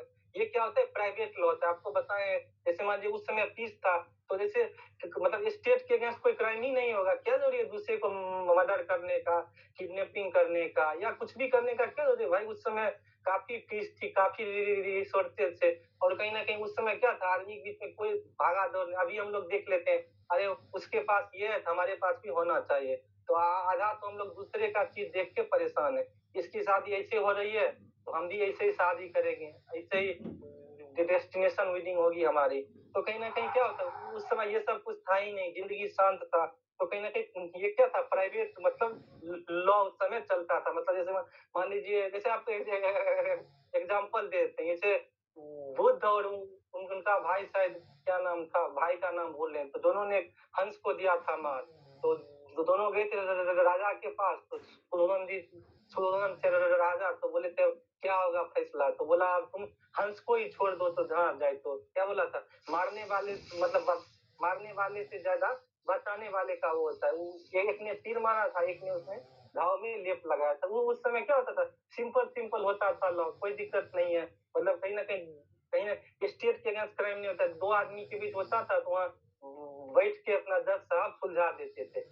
इंक्विजिटोरियल मतलब अपने गांव का पंचायत याद कर लीजिए। आपके पंचायत में क्या होता है, अभी भी जो रूरल बैकग्राउंड में होते हैं वहाँ पंचायत होता है, पंच साहब आते हैं, आपके आसपास वाले पूछते हैं हाँ भाई क्या हुआ, किसकी गलती है, और फिर जाके आप लोगों का क्या होता है, झगड़ा सुलझा देते हैं। तो वही होता है सिविल लॉ लीगल सिस्टम में, यही कहीं ना कहीं होता था। ये जो वहाँ क्या था, पीसफुल लाइफ था। और ये सब जो सिर्फ डॉक्टरीन उस समय बनाते थे, अच्छा अच्छा चीज हम तो अभी लिखे नहीं है, उस समय देखिएगा जस्टिस और मोरालिटी का 100 डेफिनेशन आएगा। एक एक एक जूरिस्ट बोलता था जस्टिस मतलब ये होता है, दूसरा जूरिस्ट बोलता था जस्टिस मतलब ये होता है। खाली वो लोग डेफिनेशन देते थे, उन लोग को सोल्यूशन से कोई मतलब नहीं था, क्योंकि वहाँ कोई पंगा था ही नहीं। ये क्या हुआ था कॉमन लॉ सिस्टम में, धीरे धीरे क्या हुआ था, मतलब इंग्लैंड हो गया, ये सब सोसाइटी सिविलाइज हो गए थे, तो कहीं ना कहीं झगड़ा आना शुरू हो गया था, इसलिए वहाँ जज को लॉ बनाने लगा। ये जो जर्मेनियन सिस्टम वहाँ कहीं ना कहीं बहुत पीसफुल था, तो कोई जरूरी नहीं है जज को लॉ बनाना। जैसे मान लीजिए आप अभी भी जो सिटी में जायदाद कैसे जाते हैं, गाँव में क्या होता है, पंचायत लगा के कहीं ना कहीं 80% मामला को वहीं ना कहीं खत्म कर दिया जाता है। और आप लोग इस आईपीसी में भी केस जो गुरमीत सिंह का पढ़े होंगे, तो उसमें गुरमीत सिंह में क्या होता है, रेप के मतलब FIR जो 12 दिन 14 दिन हो गया था लेट, तो कहीं ना कहीं मतलब वो जब पंचायती हुई थी तो उसी में FIR करवाने में हो गया था लेट। तो अभी भी कहीं ना कहीं पंचायत में कहीं ना कहीं रूरल बैकग्राउंड में आप जाइएगा पंचायत जरूर होती है। तो मतलब सिविल लॉ लीगल सिस्टम जो जर्मेनियन फैमिली का जो ये लीगल सिस्टम है, इसको कहीं ना कहीं आप मान लीजिए पंचायत की तरह, फिर आपको और मतलब समझ आएगा। ये क्या होता है, focus on justice and morality, वही होता है। पंचायत में क्या करते हैं, भाई किसकी गलती है, किसकी गलती है, हाँ तुमने गलती किया, मतलब ये होता है। जबकि ये जो कॉमन लॉ सिस्टम में क्या रहता है, चलता है लॉ। अब आप जज साहब के पास जाइएगा तो जस्टिस मोरालिटी कुछ नहीं देखेंगे, वो क्या बोलेंगे, हाँ भाई दिखाओ लॉ, तुम्हारा मेडिकल में क्या है, मेडिकल में क्या है, मतलब ये वाइटल पार्ट पे नॉन वाइटल पार्ट पे एविडेंस देखते हैं। बट क्या होता है, मतलब जो ये पंचायत में आप लोग देखा क्या होता है, जस्टिस देखते हैं, मोरालिटी देखते हैं, किसकी गलती है, तो वो बोलेगा पहले हमको मारा, वो बोलेगा ना ना पहले हमको मारा है। तो इस प्रकार से ये लोग मोरालिटी ये सब देखते थे। ये लोग कहीं ना कहीं कस्टम को भी फॉलो करते हैं, बिल्कुल सही बात है। कहीं ना कहीं क्या होता है, जो भी मतलब ये उसमें पीसफुल था, तो कहीं ना कहीं लोग कस्टम भी देखते थे, इसमें ये हुआ, इसमें ये हुआ, ये चलते आ रहा है, तो लोग कहीं ना कहीं कस्टम भी फॉलो करते थे। कहीं ना कहीं जितना हमारा सोसाइटी पीछे होता है उतना कहीं ना कहीं कस्टम फॉलो किया जाता है। क्योंकि जब जो सती प्रथा आती थी, तो आपको उस दिन भी बताए थे, मतलब कई सारे पंडित जी सब विलियम बेंटिक सुहा सुहा करने लगे थे, तो कहीं ना कहीं सोसाइटी वहाँ काफी पीछे थी। कहीं ना कहीं बिना मतलब हस्बैंड की हुई डेथ की उसकी वाइफ को उसके साथ जला दिया जाता था। तो क्या होता था, जो कस्टम गलत भी था, लोग कस्टम मानते चले आ रहे। एग्जाम्पल ही देख लीजिए, रूरल बैकग्राउंड में क्या होता है, अभी भी कम एज में शादी हो जाती है। बट सिटी में जो है, जैसे दिल्ली हो गया मेट्रोपॉलिटन सिटी है, यहाँ ज्यादा एज में शादी होती है। वहाँ क्या होता है, अभी भी कस्टम को लोग मान रहे हैं, जो कम एज में शादी कर देंगे। बट यहाँ मान रहे जो पहले आप फाइनेंशियली इंडिपेंडेंट हो जाओ तब शादी करना। तो ये कहीं ना कहीं क्या है, मतलब अभी भी जो सोसाइटी पीछे होती है वहाँ कस्टम को ज्यादा वो दिया जाता है। उसके बाद यहाँ इंक्विजिटोरियल सिस्टम होता है, जो आपको बताए थे। जज साहब क्या करते हैं, खुद जाके एविडेंस लेते हैं, खुद देखते हैं, फिर ट्रायल करते हैं, मतलब एक पंचायत टाइप का होगा। जब इसमें क्या होता है, एडविटेरियल होता है, जज साहब को कोई मतलब नहीं कॉमन लॉ सिस्टम, बैठ गए अब दोनों पार्टी एविडेंस लेके दे। तो अब आपको समझ में आ गया कॉमन और सिविल में अंतर, बताइए। ये आपको सिविल में प्राइवेट लॉ ये नहीं समझ आया बस। तो प्राइवेट लॉ मतलब दो पार्टी के बीच में होता है, तो वहाँ प्राइवेट लॉ ही लगेगा ना। ये बताइए, जैसे आपका और मान लीजिए किसी का, मतलब आपके चाचा के लड़के में मतलब प्रॉपर्टी के लिए झगड़ा हो गया, तो वहाँ प्राइवेट लॉ लगता है ना। लॉ दो प्रकार के होते हैं, पब्लिक लॉ, एक प्राइवेट लॉ। तो ये होता है, मतलब सर क्राइम में भी सर यही होगा। हाँ, पहले प्राइवेट लॉ ही लगता था। हाँ, कोई दिक्कत नहीं। समझिए क्राइम में अपने पंचायत में देखिए थोड़ा बहुत, मान लीजिए गाँव में झगड़ा होते रहता है, तो क्या करते हैं, मतलब बड़े कोर्ट में जाते हैं, तो अगर आप पंच को बोलेगा, पंच क्या बोलेगा, आप बताओ किसकी गलती है, किसकी गलती है, जिसकी गलती है वो बोलेगा उससे माफी मांगो। तो वहाँ क्या होता है, कोई भी लगता है लॉ, पंच बोलते हैं, हाँ जी बताओ इंडियन एविडेंस एक्ट में हर्ट का कौन सा सेक्शन है, ये बताते हैं, मतलब सॉरी बीएनएस में बताओ हर्ट का क्या सेक्शन है, और जो इंडियन एविडेंस एक्ट में ऐसे इसका ट्रायल चलेगा, ये सब थोड़े बोलते हैं। सीधे बोलते हैं भाई प्राइवेट लॉ है, दोनों में झगड़ा हुआ, कोई नहीं, जिसकी गलती है मान लो गलती, आगे से ऐसा मत करना, तुम्हारी गलती है, बस इतने पे हो जाता। आप समझ में आया। ये कहीं ना कहीं सिविल लॉ सिस्टम जो जर्मनी उस समय पीसफुल था, तो कहीं ना कहीं पंचायत वाला सिस्टम था। बट कॉमन लॉ सिस्टम काफी अपडेटेड हो रखा था, तो यहाँ थोड़ा लॉ चलता था, एडमिनिस्ट्रियल था, प्रेसिडेंट। आप समझ में आया, बताइए। भैया ये थोड़ा इंक्विजिटोरियल थोड़ा हाँ देखिए, इंक्विजिटोरियल ये होता है जो जैसे आपको बताया, जैसे मान लीजिए कोई क्राइम हुआ, जज साहब खुद पहुंच गए वहाँ, इन्वेस्टिगेशन करने लगे, लोगों से पूछने लगे। ये होता है ये इंक्विजिटोरियल सिस्टम, सिविल लॉ सिस्टम। यहाँ क्या होता है, मतलब जज साहब इन्वेस्टिगेशन भी खुद ही शुरू कर देते हैं।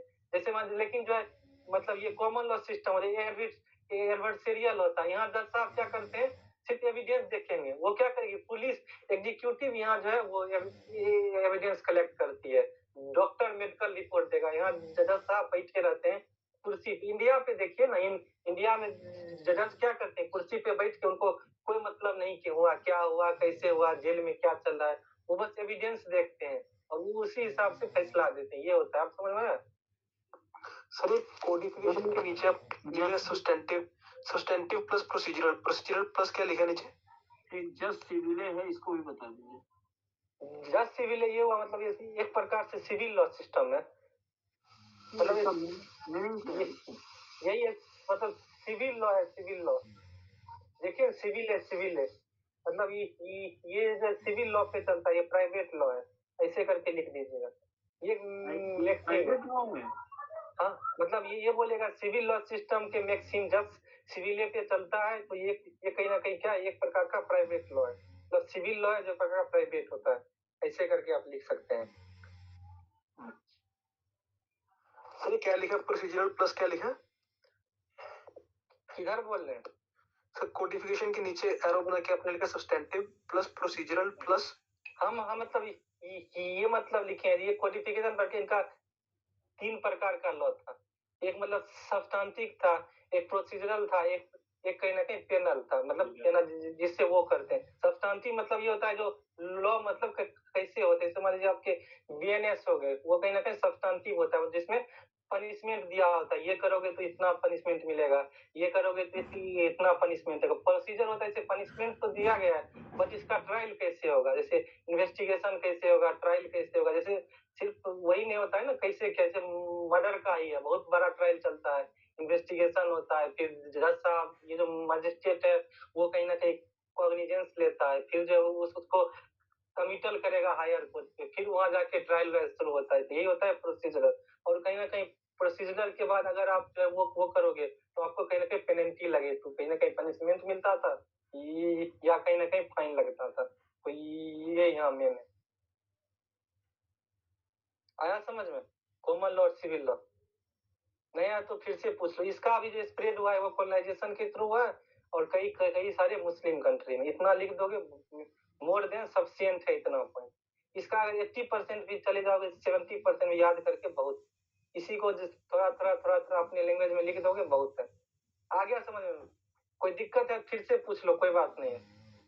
भैया एक रिक्वेस्ट थी, अगर आप थोड़ा तीनों को जो है एक बार 1 या 2 लाइनर में डिफरेंस बता देंगे तो समझ में आ जाएगा और एकदम अच्छे। मतलब डिफरेंस मैंने देखिए, कॉमन लॉ जजमेंट लॉ होता है, ठीक है। यहाँ एडवर्सरियल सिस्टम चलता है, मेन ये याद रखिए। मतलब जज साहब सिर्फ बैठे रहेंगे और दोनों वकील अपना बहस वहस करेगा, तो वहाँ प्रेसिडेंट होता है मेन। आप अगर आप ये समझेंगे जो यहाँ जज लॉ में थे, बस वही होता है कॉमन लॉ।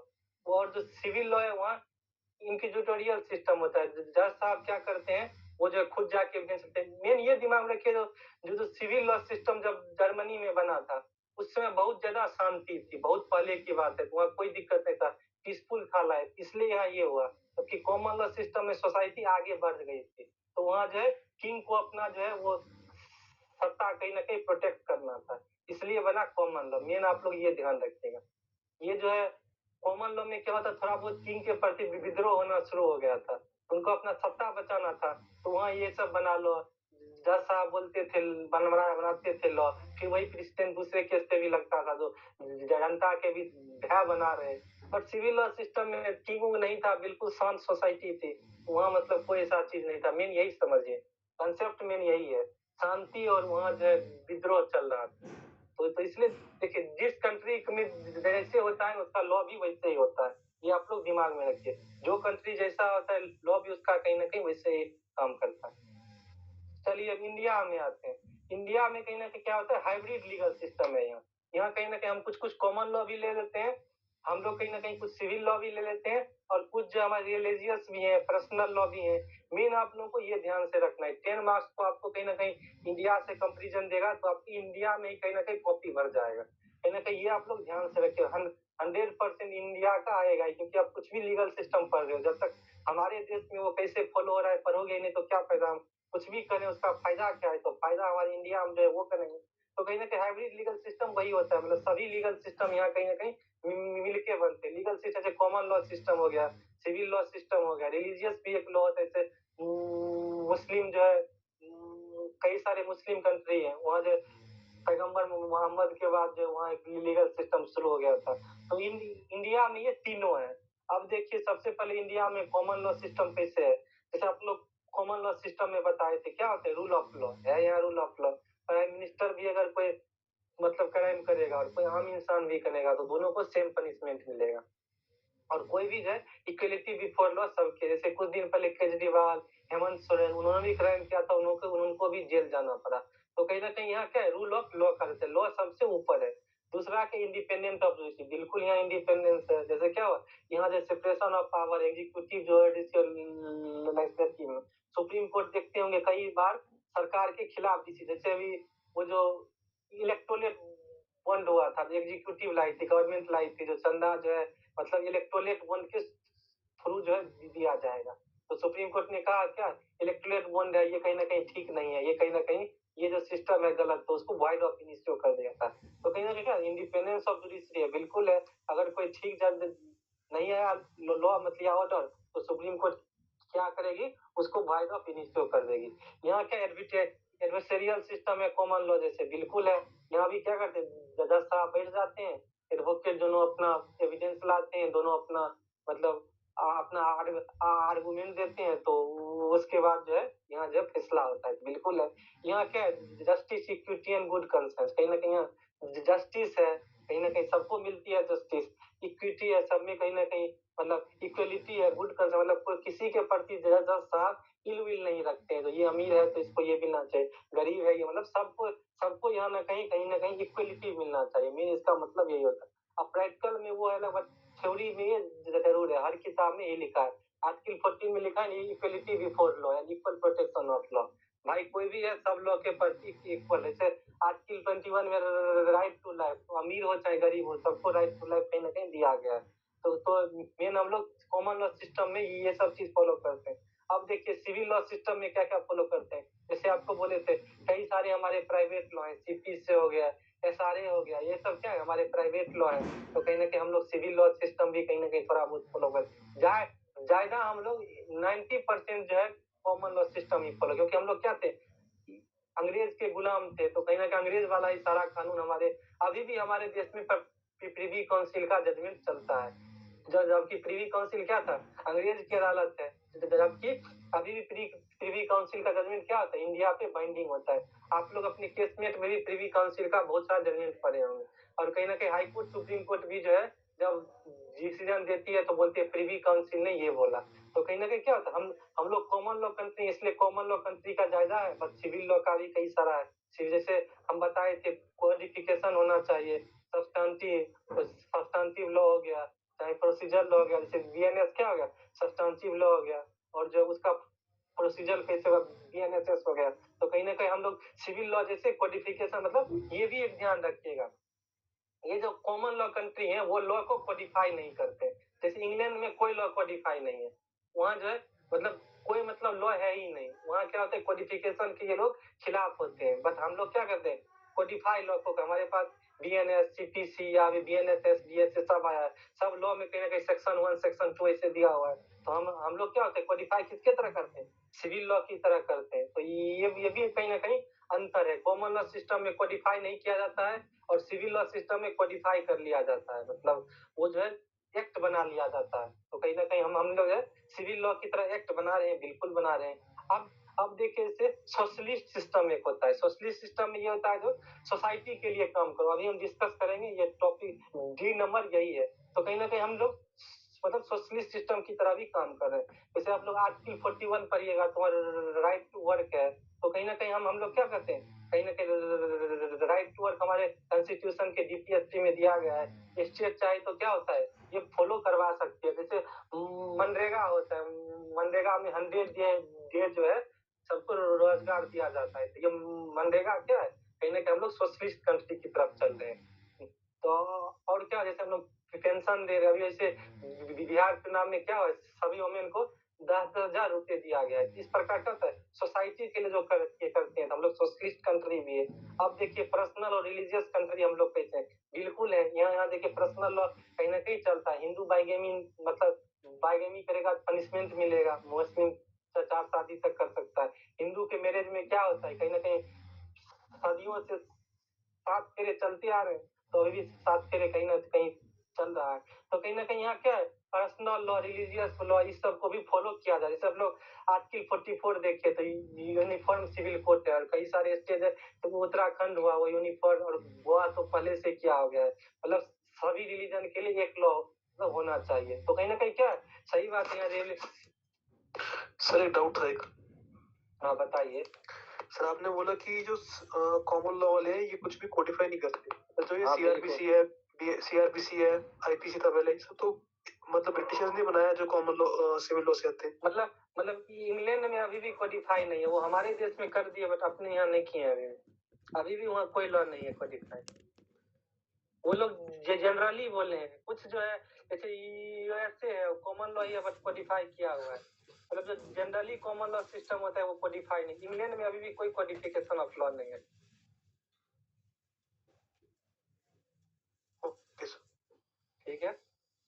अब देखिए यहाँ क्या बताए, जो इंडिया में क्या है, जो पास तो होता है ना रिटन में ही लिखकर। क्या बोले नहीं समझ में है। हम न्यूज में सुनते रहते हैं कि ब्रिटेन में जितने भी लॉज पास होते हैं तो उसकी असेंबली से होते हैं, तो वो हाँ, रिटन में होंगे तभी असेंबली से पास होते हैं। बात वहाँ कोडिफिकेशन किया नहीं जाता है। मान लीजिए जो लॉ मतलब हुआ बहस हुआ जो लॉ बना, बट वहाँ जैसे यहाँ लॉ एक्ट बना हुआ है, वहाँ एक्ट नहीं बना होता है। वहाँ जज उसके बाद इंटरप्रिटेशन देंगे और वो वही जो है चलते आएगा उसी पे डिसीजन। वहाँ कोडिफाइड लॉ अभी भी सही में नहीं है। मैंने शायद सुना था कि वहाँ पर कॉन्स्टिट्यूशनल रिटन नहीं है, लॉ रिटन में ही रहता है। जैसे कि हमारे जो लॉ बनते हैं वो कॉन्स्टिट्यूशन के बेस पे बनते हैं, वहाँ पर एक मोरालिटी के बेस पर या कस्टम्स के बेसिस पर बनते हैं। हाँ वही बोले, मतलब कोडिफाई उनका मतलब ये तो मान लीजिए हर एक कंट्री कुछ ना कुछ चेंज तो हो ही रहा है। बट ये हम बात कर रहे हैं कॉमन लॉ सिस्टम का। अब मान लीजिए लॉ बना ही दिया, बट ये बात कब की है, तब काफी सदियों पुरानी है। मतलब कब ये सिस्टम आया। अब तो मान लीजिए सब कंट्री थोड़ा बहुत तो चेंज हो ही रहा है ना। जैसे मान लीजिए हमारी सोसाइटी क्या होती है, समय के साथ होती है चेंज, तो जो आवश्यकता होगा वो कर सकते हैं। बट पहले जो है जो भी कॉमन लॉ सिस्टम था वहाँ कोडिफाइड लॉ नहीं होता था। सिविल लॉ सिस्टम में सिर्फ कोडिफाइड लॉ होता था। ये एक बहुत बड़ी डिफरेंस थी दोनों में। जैसे मान लीजिए हमारे जो वैदिक एज से पहले हमारे पास कोई भी कोडिफिकेशन लॉ थोड़ी थी।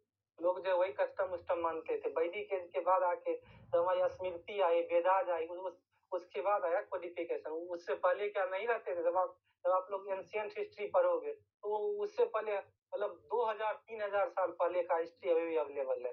तो क्या 3000 साल ऐसे ही चला देश जो इंडिया है? 3000 साल मतलब कितना जनरेशन हो गया, 30 साल मतलब 300 जनरेशन निकल गए हमारे। तो कहीं ना कहीं ये कुछ नहीं होता है मतलब। और लेकिन फिर जब जरूरत हुई तो धीरे धीरे जरूरत हुई। तो अगर हम बात बहुत पहले की करें तो ये बहुत अभी की बात नहीं है ना, बहुत पहले की बात। अब आया समझ में? रिटन लॉ में और कोडिफाइड लॉ में क्या फर्क होता है? कोडिफिकेशन जैसे मान लीजिए कोई लॉ होता है, जैसे मान लीजिए हमारे इंडिया में तो सारा लॉ को हम कोडिफाई किए ना। जैसे मान लीजिए कोई भी लॉ है वो मतलब जैसे आप लोग केल्सन का पढ़े होंगे, तो नॉर्म 1 नॉर्म 2 जो भी लॉ बनेगा वो कहीं ना कहीं ग्रैंड रूम क्या होता है, सबसे ऊपर वाला लॉ होता है। तो यहाँ मान लीजिए कॉन्स्टिट्यूशन अगर मतलब वो ये आर्टिकल 13 में लिखा भी है, जो कोई लॉ अगर इनकंसिस्टेंट होगा कॉन्स्टिट्यूशन तो उसे वाइड ऑफ इनिशियो कर देंगे। बट जो इंग्लैंड में ऐसा कुछ नहीं है। मतलब वहाँ अभी इंडिया में तो रिटन में लॉ पहले से था ना, जैसे कि जो चाणक्य ने लिखी थी अर्थशास्त्र, तो उसमें पूरा लीगल सिस्टम था जो मनुस्मृति है। जब आप पढ़िएगा तो उससे पहले 3000 साल निकल चुका था। ये सब 3000 साल बाद की बात आप बोल रहे हैं। उससे पहले हमारा 3000 साल का इतिहास है। जब आप पढ़िएगा ना एंशियंट इंडिया, तो ये 3000 साल बाद की आप बात कर रहे हैं, जब लॉ लिखाया उससे पहले 3000 साल निकल गए थे। नहीं, आईपीसी से पहले की बात कर रहा हूँ मैं, क्योंकि आईपीसी से पहले जो नहीं, क्योंकि वो तो थी पहले हमारे बट बोले उससे भी पहले हम बोले 3000 साल तक कोई लॉ नहीं थे, तो हम लोग ऐसे ही क्वालिफाई थे, हम लोग भी चलते थे। और आप पुराने में जाइए ना, हमारी जो हड़प्पा मतलब जो सिविलाइजेशन है उसका अभी भी कई सारा चीज मिला है, मतलब वहाँ और जो कई सारे वहाँ कई इतना हिस्ट्री में चला जाएगा, लेकिन वहाँ मेन आप इतना दिमाग में रखिए, ठीक है। अब इस पे इतना वो करके फिर मेन टॉपिक छूट जाएगा। मेन आप लोग ये करिए, सिविल लॉ में कोडिफाई होता है, कॉमन लॉ में कोडिफाई जनरली बात करें, जनरली नहीं होता है, बट कई सारे कंट्री जो कोडिफाई कर लेते हैं, जैसे अमेरिका हो गया, कनाडा हो गया, वहाँ कोडिफाई है, बट वहाँ कॉमन लॉ सिस्टम चलता है। अब आते हैं देखिए तीसरा, सोशलिस्ट लीगल सिस्टम, तो ये जो है सोवियत यूनियन में चला था। तो ये क्या होता है, देखिए दो प्रकार क्रांति हुआ था, एक खूनी क्रांति, एक होता है शांति क्रांति। तो इंग्लैंड में चला था शांति का क्रांति, वहाँ जो है जज साहब अपना कॉमन लॉ सिस्टम करके लॉ बना के लोगों को संभाल लिए। बट वहाँ जो सोवियत यूनियन में क्या हुआ था, ये जो है मार्क्सिस्ट लेनिन थे, उनके उसमें चला था खूनी क्रांति और कई सारे लोग मारे गए थे। तो ये आप लोग ध्यान रखिएगा। तो उसके बाद जो ये जो आया वो 1970 का रिवॉल्यूशन हुआ था, कई हजारों लोग, मतलब उस समय 20,000 से ज्यादा लोग मारे गए थे। तो वहाँ क्या देखिएगा, अगर मारे गए थे तो इसमें जो है ये सोशलिस्ट लीगल सिस्टम है, ये चीज दिमाग में रखिएगा। ये सोवियत यूनियन चलता है।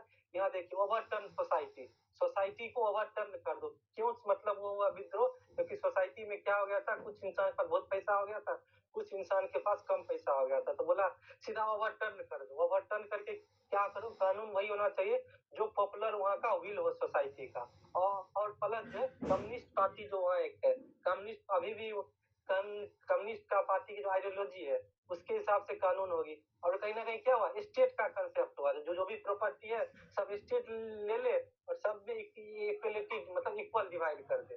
तो कहीं ना कहीं ये हुआ था। और मेन इसमें यही सब ध्यान रखना है, जो कहीं ना कहीं इसमें क्या होता है, ओवरटर्न सोसाइटी, क्योंकि सोसाइटी इनबैलेंस हो गई थी। इंडिया में भी अभी ऐसा ही है, और हमारे पड़ोसी नेपाल में ऐसे ही हुआ है। जो मतलब जनरेशन जेड के बच्चे थे, उन्होंने क्या किया, देखिए जो उनके जो अमीर के बच्चे हैं वो तो विदेश घूम रहे हैं, इतना ये कर रहे हैं, इतना एंजॉय कर रहे हैं, और हम लोगों को यहाँ भूखे मर रहे हैं। तो लोग इंस्टा फेसबुक इस सब पे वो लिखने लगे, वहाँ गवर्नमेंट ने क्या किया, उसी को बंद कर दिया।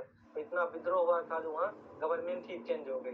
तो कहीं ना कहीं क्या होता है, वहाँ भी 1917 में ये हुआ था, ये सोसाइटी को ओवरटर्न कर दिया गया रिवॉल्यूशन के बाद। वहाँ का बोला लॉ जो सोसाइटी का विल है उसके हिसाब से बना, और जो कम्युनिस्ट पार्टी का वो था जो सब में इक्वल डिस्ट्रीब्यूशन कर दो, इस सब पे था। और कहीं ना कहीं स्टेट का कंसेप्ट आ गया, स्टेट सब कुछ को देख रेख करेगा। अभी भी रूस में कहीं ना कहीं ज्यादा चीज स्टेट ही करता है, अभी भी जो वहाँ जो है ये जो सोशलिस्ट लीगल सिस्टम चलता है। मतलब इंडिया में क्या हम लोग मिक्स इकोनॉमी चलते हैं, मतलब स्टेट भी कुछ कुछ करता है, कुछ कुछ मतलब कुछ कुछ बिजनेसमैन के लिए भी। अमेरिका में है बिल्कुल कि कैपिटलिस्ट ही है, वहाँ जिसके पास पैसा है वो सब कुछ करेगा, जिसके पास पैसा नहीं है भाई तुम मर जाओ, कुछ भी करो, गवर्नमेंट को कोई मतलब नहीं है। बस सोशलिस्ट में क्या होता है, गवर्नमेंट गार्जियन की तरह देख रेख करते हैं, अच्छा तुमको ये दिक्कत है ये देंगे, ये दिक्कत है ये देंगे, तो स्टेट का वो आ गया, ये होता है सोशलिस्ट कंट्री। तो वो था इस्लामिक लीगल सिस्टम। ये कहीं ना कहीं जब पैगंबर मोहम्मद आए थे तो उसके बाद कहीं ना कहीं ये जो है लॉ कहीं ना कहीं वो आया। तो पैगंबर मोहम्मद क्या बोले, जो कहीं मतलब ये मतलब मार्क्सिस्ट मतलब यही बोलते थे, जो कहीं ना कहीं जो भी लॉ होगा वो कहीं ना कहीं मतलब सोसाइटी में इक्वलिटी चाहते थे। अगर जो मतलब कोई गरीब कोई अमीर नहीं हो, सबके पास बराबर प्रॉपर्टी हो, सब मतलब एक जैसे हो, मतलब इक्वलिटी के, इसलिए वहाँ मतलब यही हुआ था, इसलिए वहाँ रिवॉल्यूशन भी हुआ था। वहाँ ये था जो स्टेट बना हो, स्टेट सब कुछ ले ले और फिर सबको इक्वल में डिस्ट्रीब्यूशन कर दे, स्टेट ही सब कुछ करे। जैसे मान लीजिए इंडिया में क्या होता है, रिलायंस फैक्ट्री लगाती है, अडानी फैक्ट्री लगाती है, लेकिन रूस में क्या होगा, सब कुछ स्टेट ही करेगा। अगर कोई फैक्ट्री लगाएगा स्टेट ही करेगा, स्टेट मतलब एम्प्लॉयमेंट देगा, खाना भी स्टेट, मतलब स्टेट ही वहाँ मतलब वो होता है।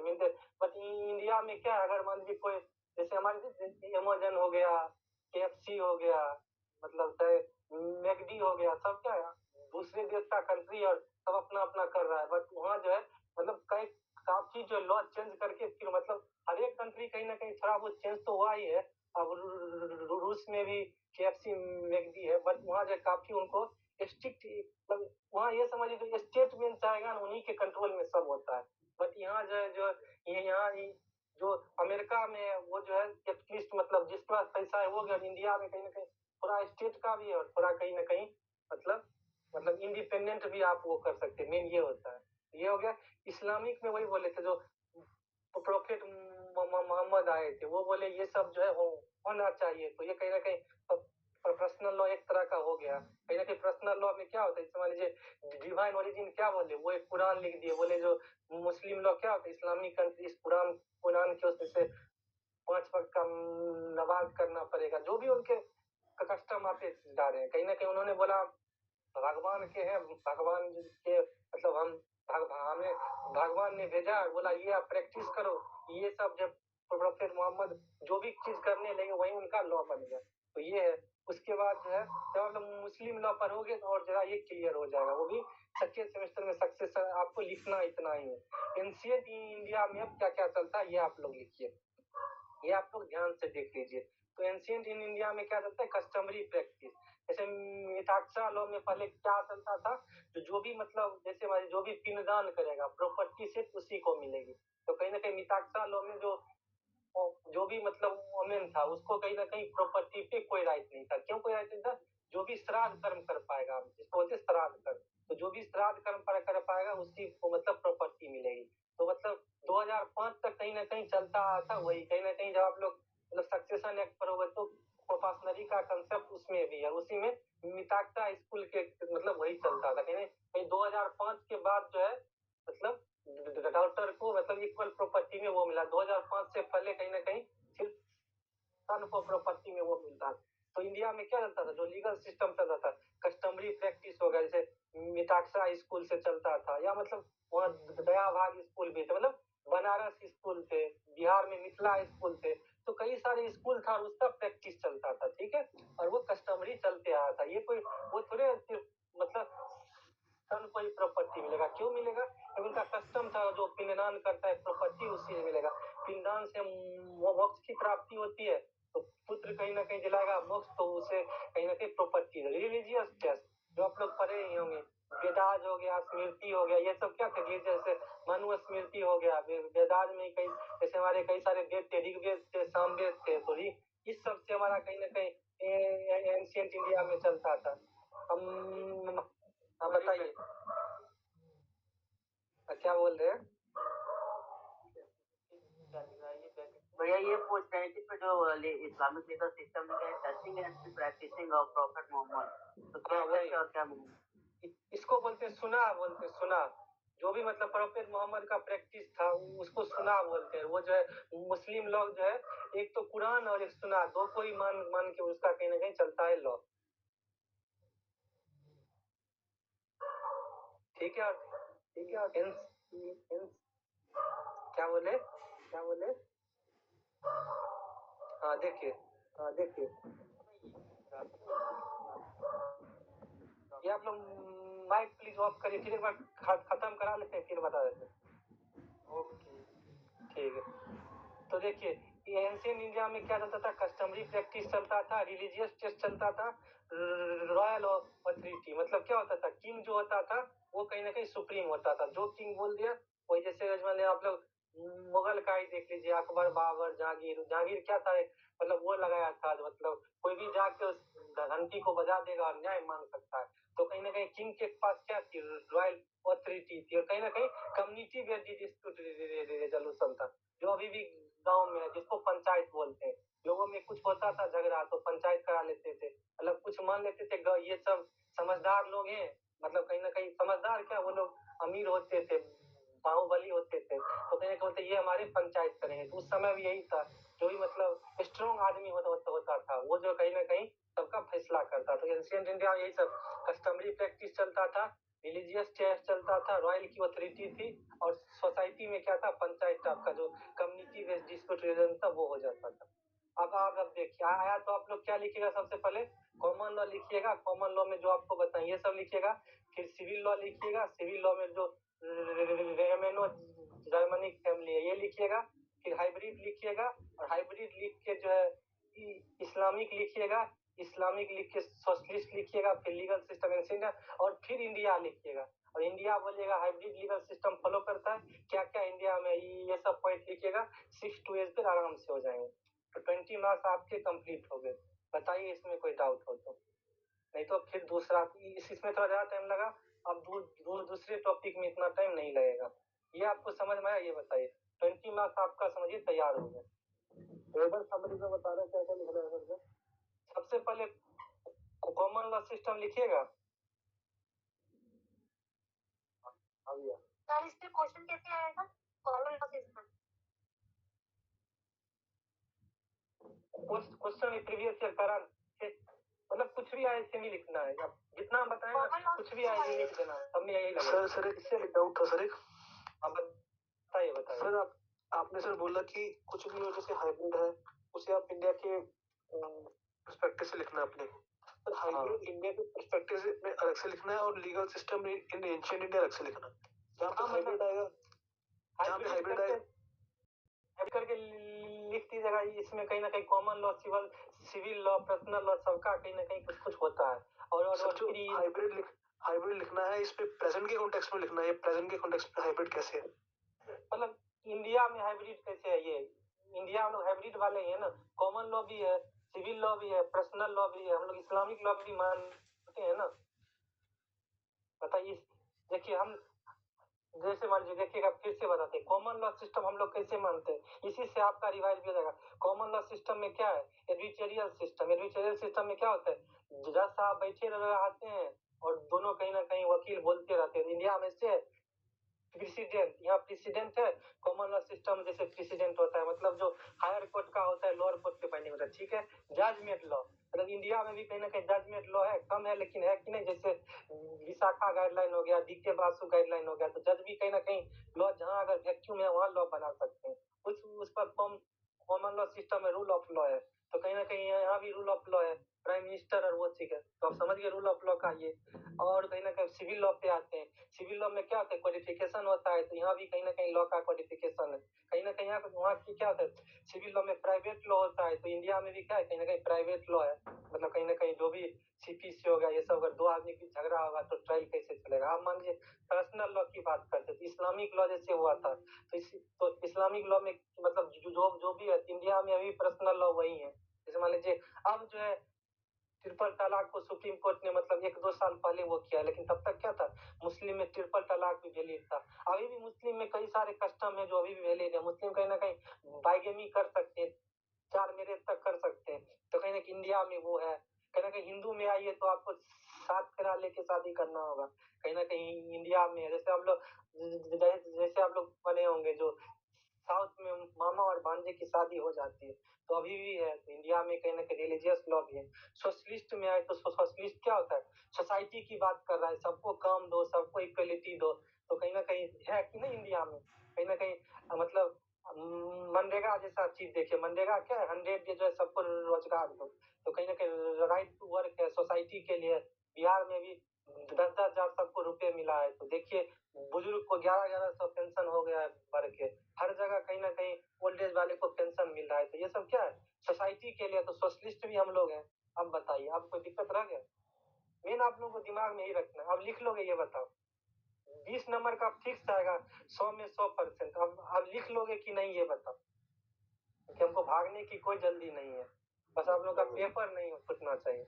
किसी को कोई डाउट है फिर बताओ, अब दूसरे टॉपिक में इतना टाइम नहीं लगेगा। प्रीवियस ईयर में दिखाई दे क्या सर थोड़ा लेट चालू किया सर, वो स्टार्टिंग में जो आपने इम्पोर्टेंट बताया था वो एक बार बता दोगे सर, कौन से यूनिट वाला? वो हम क्लास के बाद बताएंगे, क्योंकि सबका हो जाए। एक बार प्रीवियस ईयर भी दिखाने की छोड़ दें, लोग प्रीवियस ईयर दिखा ही देते हैं, आप लोग भी सोचते हो साथ ही करते चलते हैं प्रीवियस ईयर। वो सब ऐसे ही समझाने के लिए दिए थे, वो सब लिखना नहीं है, जो मारने वाले से जा बचाने, ये सब लिखना नहीं। चलिए प्रीवियस ईयर भी करा ही देते हैं, जो आपको कॉन्फिडेंस आए, जो भाई 20 नंबर मेरा तैयार हो गया। नहीं तो आप सर लोग प्रीवियस ईयर में सेम ही क्वेश्चन है, यही लिखना है सब में हाँ, आगे वो करा। तो लिखना है, ये तो देख लिया। वही तो देख लें, जो देख लेंगे सेम है ना, हो जाएगा ना, बताओ। हाँ सर, हाँ हाँ सेम क्वेश्चन है, सेम आंसर सर, लिखना हो है। जाएगा सर, हो जाएगा। चलिए हम एक क्वेश्चन दिखा देते हैं, जिनको विश्वास नहीं होगा शायद हो जाए पहले। नेक्स्ट टॉपिक करिए सर। ये देखिए, सर पूरा विश्वास है। ये 2024 का पहला क्वेश्चन देखिए, what do you understand about a legal system, इसका जो major legal system of the world and their territory, is India a true common law system, explain. तो इंडिया है कॉमन लॉ सिस्टम? नहीं है, तो ये आप लिख दोगे 3 प्रकार से, कैसे यहाँ जो कॉमन लॉ भी है, सिविल लॉ है, पर्सनल लॉ भी है। लीगल सिस्टम क्या होता है बता ही दिए, मेजर लॉ लीगल सिस्टम में कॉमन बताए, सिविल में रोमन वाले बताए, सोशलिस्ट बताए, उस पर मुस्लिम का इस्लामिक बताए। अब बताओ हो जाएगा, हो जाएगा ना? सर हो जाएगा, हो जाएगा। यस, हाँ, हर साल आया है, बोलोगे तो दूसरे साल भी दिखा देते हैं, तो आपको लगे जो कहीं हम झूठ तो नहीं बोल रहे हैं। ये देखो दूसरा साल सेम ही आएगा। ये देखो, ये देखो, ए एंड बी आर वही जो स्टूडेंट्स के वो थे, पॉवर्टी पे बात करते, इसे थोड़ा बढ़ा चढ़ा दिया है, मतलब पुअर का ये करना चाहिए। अब देखिए, इंडियन लीगल सिस्टम का क्या क्या साइलेंट फीचर है, उसके बाद क्या क्या मतलब लीगल, मतलब इंडियन लीगल सिस्टम में हुआ क्या पॉवर्टी है ये, और क्या मतलब लीगल एड, कहीं ना कहीं इसको थोड़ा ये लीगल एड से कनेक्ट कर दिया गया है। तो ये आपके टॉपिक 4 है, तो इससे थोड़ा कनेक्ट कर दिया गया। तो जब आपको लीगल एड कराएंगे तो आपको ये भी समझ में आ जाएगा, जो लीगल एड कैसे क्या होता है ये आपको कराएंगे। तो आप लोग अगले साल का देखिए, discuss the salient feature of major legal system of the world, what model does in India follow, give an outline of the development and consider Indian legal. लिख लोगे कि नहीं बताओ, साथ साथ ही करा दिए इसलिए। हाँ बिल्कुल, तो ठीक है। अब 20 नंबर आपका कंप्लीट। तो जो भी पहले कहीं ना कहीं वो मतलब हमारा अटेंड किए उनका समझिए, मतलब 80-90 नंबर का हो गया वो। आप लोगों को कोई वो नहीं करना है। हाँ बताइए बताइए। अगर हम किसी को बनाए क्या बोल रहे हो? अगर आपका ज्यादा कुछ याद नहीं आया और हम बना के आ जाए, अरे हे भगवान, पॉइंट लिखकर अरे बस, अरे उसी में आपके 6-8 जितना हम बोले हैं, जब बोलने में 1 घंटा लग गया तो लिखने में सोचो ना, अरे आराम से 6-8 पॉइंट मतलब हो जाएंगे 8 पेज। बस आपको पॉइंट याद होना चाहिए, अरे अपने मन से लिख लोगे, बस पॉइंट मत भूलना, इसी को सिनॉप्सिस बोलते हैं। अब देखो यूनिट 4 आ गए, यूनिट 4 में क्या क्या पढ़ना है। अब जो है यूनिट 4-5 ज्यादा टाइम नहीं लगेगा। यूनिट ये थोड़ा अच्छा यूनिट था, थोड़ा बोरिंग यूनिट भी था, बहुत बच्चे को मतलब समझ में नहीं आता, इसलिए थोड़ा ज्यादा टाइम दिए। यूनिट 4 में देखो हमको पढ़ना है principal institution and personnel of Indian legal system, इसमें प्रियम्बल पढ़ना है, हायरार्की ऑफ कोर्ट पढ़ना है, लीगल सर्विस पढ़ना है जो उसके क्वेश्चन से वो कर दिया था, और लीगल प्रोफेशन है, एडवोकेट एक्ट पढ़ना है। 4 चीज पढ़ना है, देख लिए, और इससे भी 20 मार्क्स के क्वेश्चन फिक्स आएंगे। अब हम आते हैं इसमें, प्रियम्बल पढ़ेंगे, फिर हायरार्की ऑफ कोर्ट पढ़ेंगे, फिर लीगल सर्विस पढ़ेंगे, फिर लीगल प्रोविजन पढ़ेंगे। बस आप लोग क्लास के साथ बने रहिए, देखिए आप लोगों का कैसे एक एक करके सारा टॉपिक क्लियर हो जाएगा। जो लीव करके जाइएगा वो बाद में पछताइएगा। तो कल भी चलेगा कि आज ही खत्म हो जाएगा? अरे आज खत्म कराते हैं, बस आप लोग बने रहिए ना। एग्जाम टाइम है, जितना जल्दी खत्म हो जाए, और भी 4 सब्जेक्ट है ना, फायदा ही होगा ना आपके लिए। भैया बताइए बताइए। देखिए प्रियम्बल ज्यादा हो जाए तो कल कर दीजिएगा सर, 10:30। हाँ ठीक है ठीक है, इतना नहीं होगा ज्यादा, ठीक है। देखिए प्रियम्बल तो इतना कुछ करना नहीं है, ठीक है। प्रियम्बल तो आप लोग पढ़ते हुए आ रहे हैं। प्रियम्बल में इतना मतलब, प्रियम्बल मतलब क्या है, ये क्या है, कहीं ना कहीं ऐसे दीजिए, ये ऐसे क्वेश्चन आने वाले नहीं है, इसलिए थोड़ा अगर आज आ जाए 10 मार्क्स का मतलब मात्र 5 to 10% संभावना है। ये सबसे अनइम्पोर्टेंट टॉपिक है, तब भी एक बार पता होना चाहिए। तो क्या आप लोग प्रियम्बल आप लोग बचपन से ही पढ़े होंगे, जैसे we the people of India, हम भारत के लोग, भारत को एक संपूर्ण मतलब जो भी है प्रियम्बल, ठीक है। तो इसमें कहीं ना कहीं क्या है, प्रियम्बल में क्या है, ये कहीं ना कहीं इंट्रोडक्टरी स्टेटमेंट है, ये कहीं ना कहीं क्या है, हमारा कोर प्रिंसिपल है, हमारा ऑब्जेक्टिव है, ये कहीं ना कहीं क्या है, ये जो इंडियन कॉन्स्टिट्यूशन है इसी पे कहीं ना कहीं वो है, मतलब कहीं ना कहीं इसी पे क्या है, कहीं ना कहीं मतलब जैसे ये क्या है, कहीं ना कहीं हर्ट है, इसी पे इंडियन कॉन्स्टिट्यूशन टिका हुआ है, ठीक है। हम मान लीजिए जैसे इसमें जो है सोर्स ऑफ अथॉरिटी क्या है, we the people of India, हम भारत के लोग क्या है, सबसे सोवरेन है, हम लोग क्या है, मतलब यहाँ we the people of India को सब कुछ, क्योंकि कोई भी लॉ बनता है, कॉन्स्टिट्यूशन किसके लिए है, हमारे लिए है, इसलिए we the people of India को सबसे ऊपर रखा गया है, ठीक है, ये सब लिख दीजिएगा। एक इसमें आप लोग ध्यान रखिएगा, 42nd अमेंडमेंट 1976, जब इंदिरा गांधी की गवर्नमेंट, मतलब जो आपातकाल हटा था, उसके बाद इमरजेंसी के बाद कुछ चीज जो है ऐड हुआ था, ठीक है, तो इसमें से सेकुलर हुआ था ऐड, उसके बाद मतलब सेकुलर शब्द को ऐड किया गया था, तो ये आप लोग याद रखिएगा, 1976 में अमेंडमेंट हुआ था। उसके बाद इंडिया क्या हुआ, sovereign socialist secular democratic Republic country कहीं ना कहीं इंडिया हुआ, तो ऐड क्या क्या किया गया, सोशलिस्ट ऐड किया गया, सेकुलर ऐड किया गया, इंटीग्रिटी, ये तीन वर्ड जो है तो मतलब ऐड किया गया 47 अमेंडमेंट 1976 के बाद, इतना आप लोग लीजिएगा। इसके बाद देखिए कुछ कुछ वर्ड होते हैं, सोवरेन का मतलब क्या होता है, इंडिपेंडेंट, सोशलिस्ट का मतलब क्या होता है, कहीं ना कहीं आप लोग पढ़ेंगे, सोशलिस्ट मतलब लीगल सिस्टम में क्या होता है, सबको कहीं ना कहीं इकोनॉमिक इक्वलिटी दे दो, समाज में सबके पास बराबर मतलब धन होना चाहिए, पैसा होना चाहिए। सेकुलर मतलब क्या है, सभी रिलीजन का हम रिस्पेक्ट करेंगे। डेमोक्रेटिक मतलब क्या, जो गवर्नमेंट होगी वो मतलब पीपुल के द्वारा चुना जाएगा, इंडिया में सही है, चुना जाता है। उसका रिपब्लिक मतलब क्या होता है, जो हेड ऑफ स्टेट होगा वो कहीं ना कहीं इलेक्टेड होगा, तो यहाँ प्रधानमंत्री और राष्ट्रपति, प्राइम मिनिस्टर राष्ट्रपति दोनों कहीं ना कहीं इलेक्टेड होता है, इतना दीजिएगा लिख। अगर 10 मार्क्स के आएंगे, ये जो मोर देन सफिशिएंट है, और ये कहीं ना कहीं इम्पोर्टेंट नहीं है, ये भी हम बता देते हैं, बात दिमाग में रखना, थोड़ा बहुत पढ़ लेना सेफ साइड के लिए, क्योंकि आप युद्ध में जा रहे एग्जाम में, कोई ऐसा मान लो 8वां क्वेश्चन में गया और आपको 4 ही क्वेश्चन आते हैं, इतना भी पता होगा, मेल मिला के 2 पेज लिख दोगे काफी है, 2 से 3 पेज 10 नंबर के क्वेश्चन के लिए काफी होता है। तो ये आप लोग प्रियम्बल का इतना कर लो यार। अब जो प्रियम्बल के बाद क्या था, प्रियम्बल हायरार्की ऑफ कोर्ट, ये कहीं ना कहीं बहुत इंपॉर्टेंट है, ये आने के चांसेस 90% है, तो ये कहीं ना कहीं ध्यान से देखो। जो मेजर लीगल सिस्टम हर बार आता है तो और अच्छे से करवाए, और जो प्रियम्बल नहीं आएगा तब भी बता दिए, जो कहीं सेफ साइड के लिए 10 मार्क्स में आ जाए।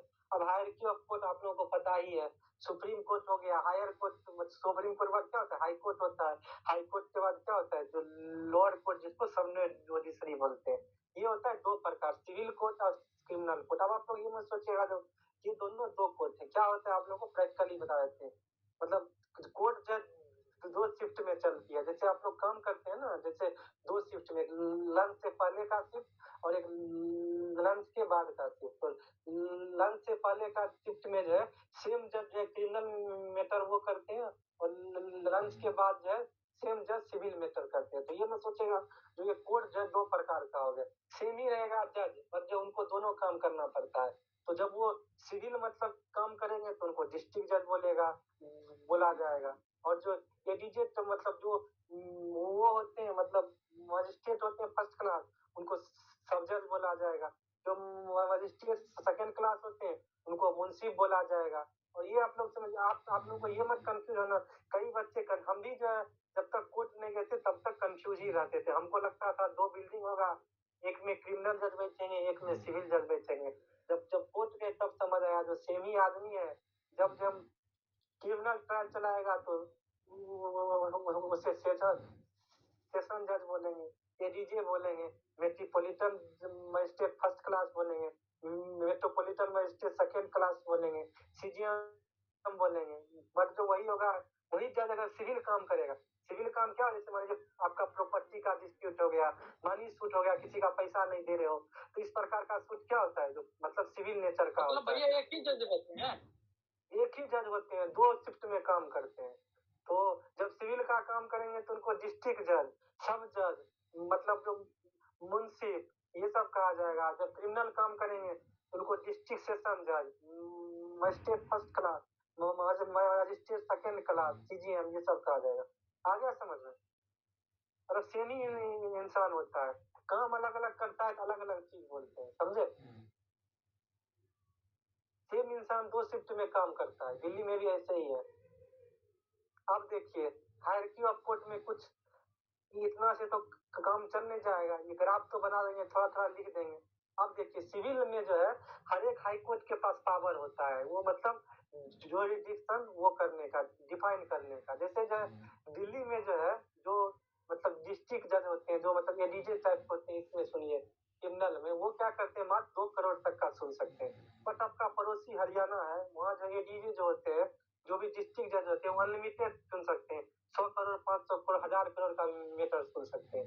लेकिन यहाँ क्या है, 2 करोड़ से ऊपर हाई कोर्ट चला जाता है। इसका मतलब सारे एडवोकेट ने इसका मतलब विरोध भी किया था अभी कुछ दिन पहले। तो कहीं ना कहीं ये क्या होता है, सिविल जो लॉ होता है वो कहीं ना कहीं हाई कोर्ट के पास पावर होता है ये बनाने का, लॉ बनाने का। तो हर एक हाई कोर्ट अलग अलग होते हैं। अब बिहार में अलग होगा, यूपी में अलग होगा, ये ना कहीं हाई कोर्ट रूल है। जब आप हाई कोर्ट रूल पढ़िएगा, जिस स्टेट प्रैक्टिस करिएगा, तब आपको समझ आएगा। जो तो आप लोग क्या करिएगा कि आपको सभी याद करना नहीं, आप लोग दिल्ली का कर लीजिए याद, बात खत्म। दिल्ली का 2 करोड़ से ऊपर कहाँ जाएगा ये आप लोग लिख दीजिएगा, याद करते आप लोग व्यू में पढ़ते हैं। तो 2 करोड़ से ऊपर हाई कोर्ट में जाएगा, और कहीं ना कहीं 2 लाख से 2 करोड़ तक डिस्ट्रिक्ट कोर्ट में जाएगा, और 2 लाख से कम मतलब मजिस्ट्रेट के पास जाएगा। वही जो हरियाणा में है, वहाँ जो डिस्ट्रिक्ट जज को अनलिमिटेड सुनने का वो होता है। तो वो सब आपको लिखना नहीं है, मात्र समझाने के लिए कहें। अब देखिए सुप्रीम कोर्ट जो है, सुप्रीम कोर्ट के पास क्या क्या पावर होता है, कॉपी भरने के लिए लिखना पड़ेगा ना। और हायरार्की कोर्ट लिख तो दिए सुप्रीम कोर्ट, अब सुप्रीम कोर्ट के पास क्या क्या पावर है तो आर्टिकल में ही दिया गया है। 131 ओरिजिनल जुरिडिक्शन होगा। ओरिजिनल जुरिडिक्शन क्या होता है आप लोग पढ़े होंगे, मतलब स्टेट स्टेट में हो जाए झगड़ा, या सेंट्रल स्टेट में झगड़ा हो जाए, या इसको क्या बोलते हैं ओरिजिनल जुरिडिक्शन। 132 से लेके 134 तक क्या होता है एप्लेट जुरिडिक्शन। और अब जो हाई कोर्ट का वो होता है सर्टिफिकेट देके भेज के अपील कर सकते हैं।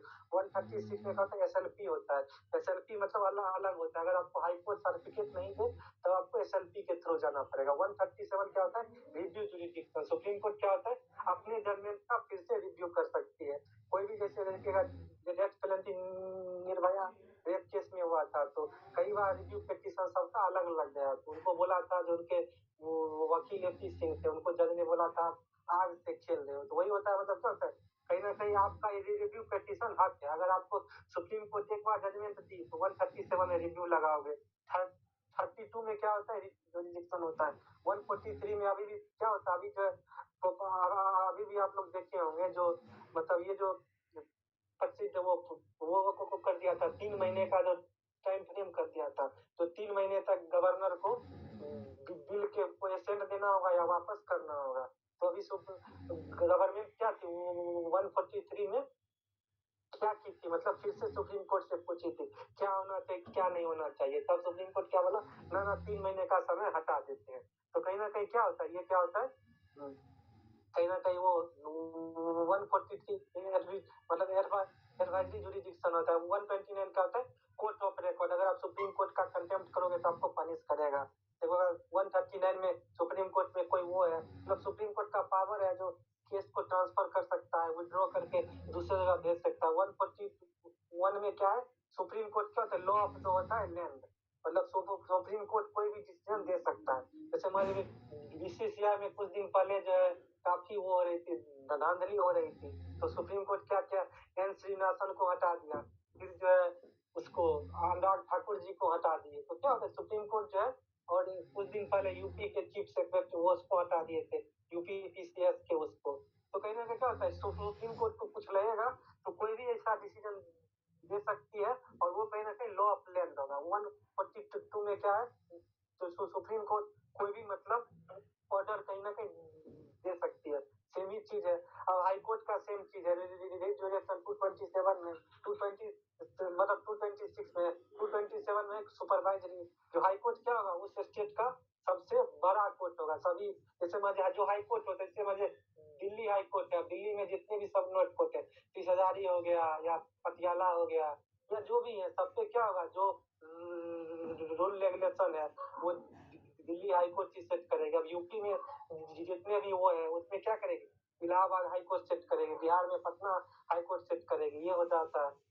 उसके बाद जो है इसमें भी ओरिजिनल जुरिडिक्शन सेम है, वही मतलब जो भी मतलब वो आएगा, मतलब ये जो हाई कोर्ट के पास पावर होता है। दिल्ली में क्या हुआ, 2 करोड़ से ऊपर का कोई भी केस है तो हाई कोर्ट के पास सीधा ओरिजिनल लिखना, आप केस वहीं फाइल करोगे। तो ये जो हर स्टेट का अलग अलग होता है, यही हो गया। मतलब कुछ अपील में आप जा सकते हो, सिविल कोर्ट का कोई वो हुआ, तो ये मेन चीज यही सब है। तो ये सेशन कोर्ट का एप्लेट हो गया, ओरिजिनल जुडिशन भी, ये सब आप समझ गए। मतलब एप्लेट में क्या होता है, जो भी सेशन कोर्ट से मजिस्ट्रेट जो भी पनिशमेंट दिया, वो जो उसके खिलाफ आप हाई कोर्ट में जाओगे, ये सब लिख दोगे। अब आप देखो, ये आप लोगों को जरूर लिखना है, ये बीएनएसएस में ऐड हुआ है और कौन कितना पनिशमेंट दे सकता है। सिविल में तो हम आपको बता दिए हाई कोर्ट पर पावर है, हरियाणा में अलग है, दिल्ली में अलग है, बट क्रिमिनल में हर एक जज और हाई कोर्ट के पास पावर नहीं है, क्योंकि वहाँ बीएनएसएस है। सिविल मतलब सिविल जो सीबीसी है, सीबीसी में लिखा गया है जो हाई कोर्ट बना सकती है रूल अपने अकॉर्डिंग, बट बीएनएसएस क्या है, क्रिमिनल में मतलब सबसे सेम चीज अप्लाई होगा। तो क्या होता है, जो मतलब एडीजे है या मतलब सेशन जज है या मतलब असिस्टेंट सेशन जज है, या होगा उसको बोलते मतलब एडीजे, वो मतलब क्या होगा, वो डेथ पेनल्टी तक का पनिशमेंट दे सकता है। बस डेथ पेनल्टी क्या होगा, हाई कोर्ट से कंफर्म करना पड़ेगा, ये बीएनएसएस से दिया हुआ है। और सीजीएम और एसीजीएम जो होता है वो 7 ईयर तक दे सकता है। फर्स्ट क्लास जो मजिस्ट्रेट होता है वो 3 ईयर और 50,000 तक दे सकता है। और जो मजिस्ट्रेट सेकंड क्लास है वो पूरे भारत की हम बात कर रहे हैं, बीएनएसएस सबसे अप्लाई होगा, वो क्या होगा 1 ईयर और 10,000 तक। ये आपको याद ही करना पड़ेगा, और याद कर लोगे तो अगला साल सेकंड सेमेस्टर में काम देगा। इसमें कुछ नहीं, जो सेशन तक हो गया जिसको डिस्ट्रिक्ट वाले तक बोलते हैं, वो दे सकता है, बस उसको हाई कोर्ट से जो है वो करना पड़ेगा, बस कंफर्म कराना पड़ेगा। उसके बाद एससीजीएम जो सीजीएम होते हैं, सीजीएम क्या होते हैं, जो भी मजिस्ट्रेट सब होता है ना, जैसे 30,000 में सीजीएम हो गए, वो सारे केस को जो है डिवाइड करते हैं। तो सीजीएम का 7 ईयर है, जो फर्स्ट क्लास होता है, यहाँ वही आप लोग सोचेगा जेएमएससी यहाँ हो जाता है दिल्ली में मेट्रोपॉलिटन फर्स्ट क्लास मजिस्ट्रेट, तो उसके पास कितना होगा 3 ईयर तक का। दिल्ली में सेकंड क्लास नहीं है, बट बिहार हो गया, यूपी हो गया, वहाँ सेकंड क्लास भी होते हैं, तो वो कितना दे सकता है, 1 ईयर तक का दे सकता है। अब बताओ preamble hierarchy of court clear हुआ? बताओ कोई डाउट हो तो, आराम से चलेंगे, जल्दबाजी कुछ नहीं है। ये जो आएगा क्वेश्चन फिक्स आएगा क्वेश्चन, कोई दिक्कत है नहीं, क्योंकि हम भागने की क्लास में नहीं है। समझ में आ रहा है ना? बताओ। देखो प्रियम्बल आएगा तो वो सब लिख लोगे ना, सॉवरेन और 42nd जो है अमेंडमेंट जो है लिख ही लोगे। लोक अदालत वो हम बताएंगे अभी क्या होता है। और हायरार्की ऑफ कोर्ट में सुप्रीम कोर्ट, हाई कोर्ट, फिर सेशन कोर्ट, और बात है सेमी होता है जज। जब वो सिविल करेगा तब उसको डिस्ट्रिक्ट जज और सब जज बोलेंगे। फिर से याद करो, जब सेम जज सिविल केस सुनेगा तो उसे डिस्ट्रिक्ट कोर्ट और क्या हम बोलेंगे, सब जज बोलेंगे। बट अगर वही क्रिमिनल सुनेगा तो तब क्या होगा, तब उसको बोलेंगे सेशन जज बोलेंगे, मजिस्ट्रेट बोलेंगे। अब बोलो क्लियर हुआ? सेम जज सिविल सुनेगा डिस्ट्रिक्ट जज, सब जज, और क्रिमिनल सुनेगा तो क्या बोलेंगे, सेशन जज और मजिस्ट्रेट। हो गया क्लियर? और क्या क्या है ये तो याद ही करना पड़ेगा। अरे ये देखो, उंगली पे याद करो, सुप्रीम कोर्ट नोट दिखा दो। नहीं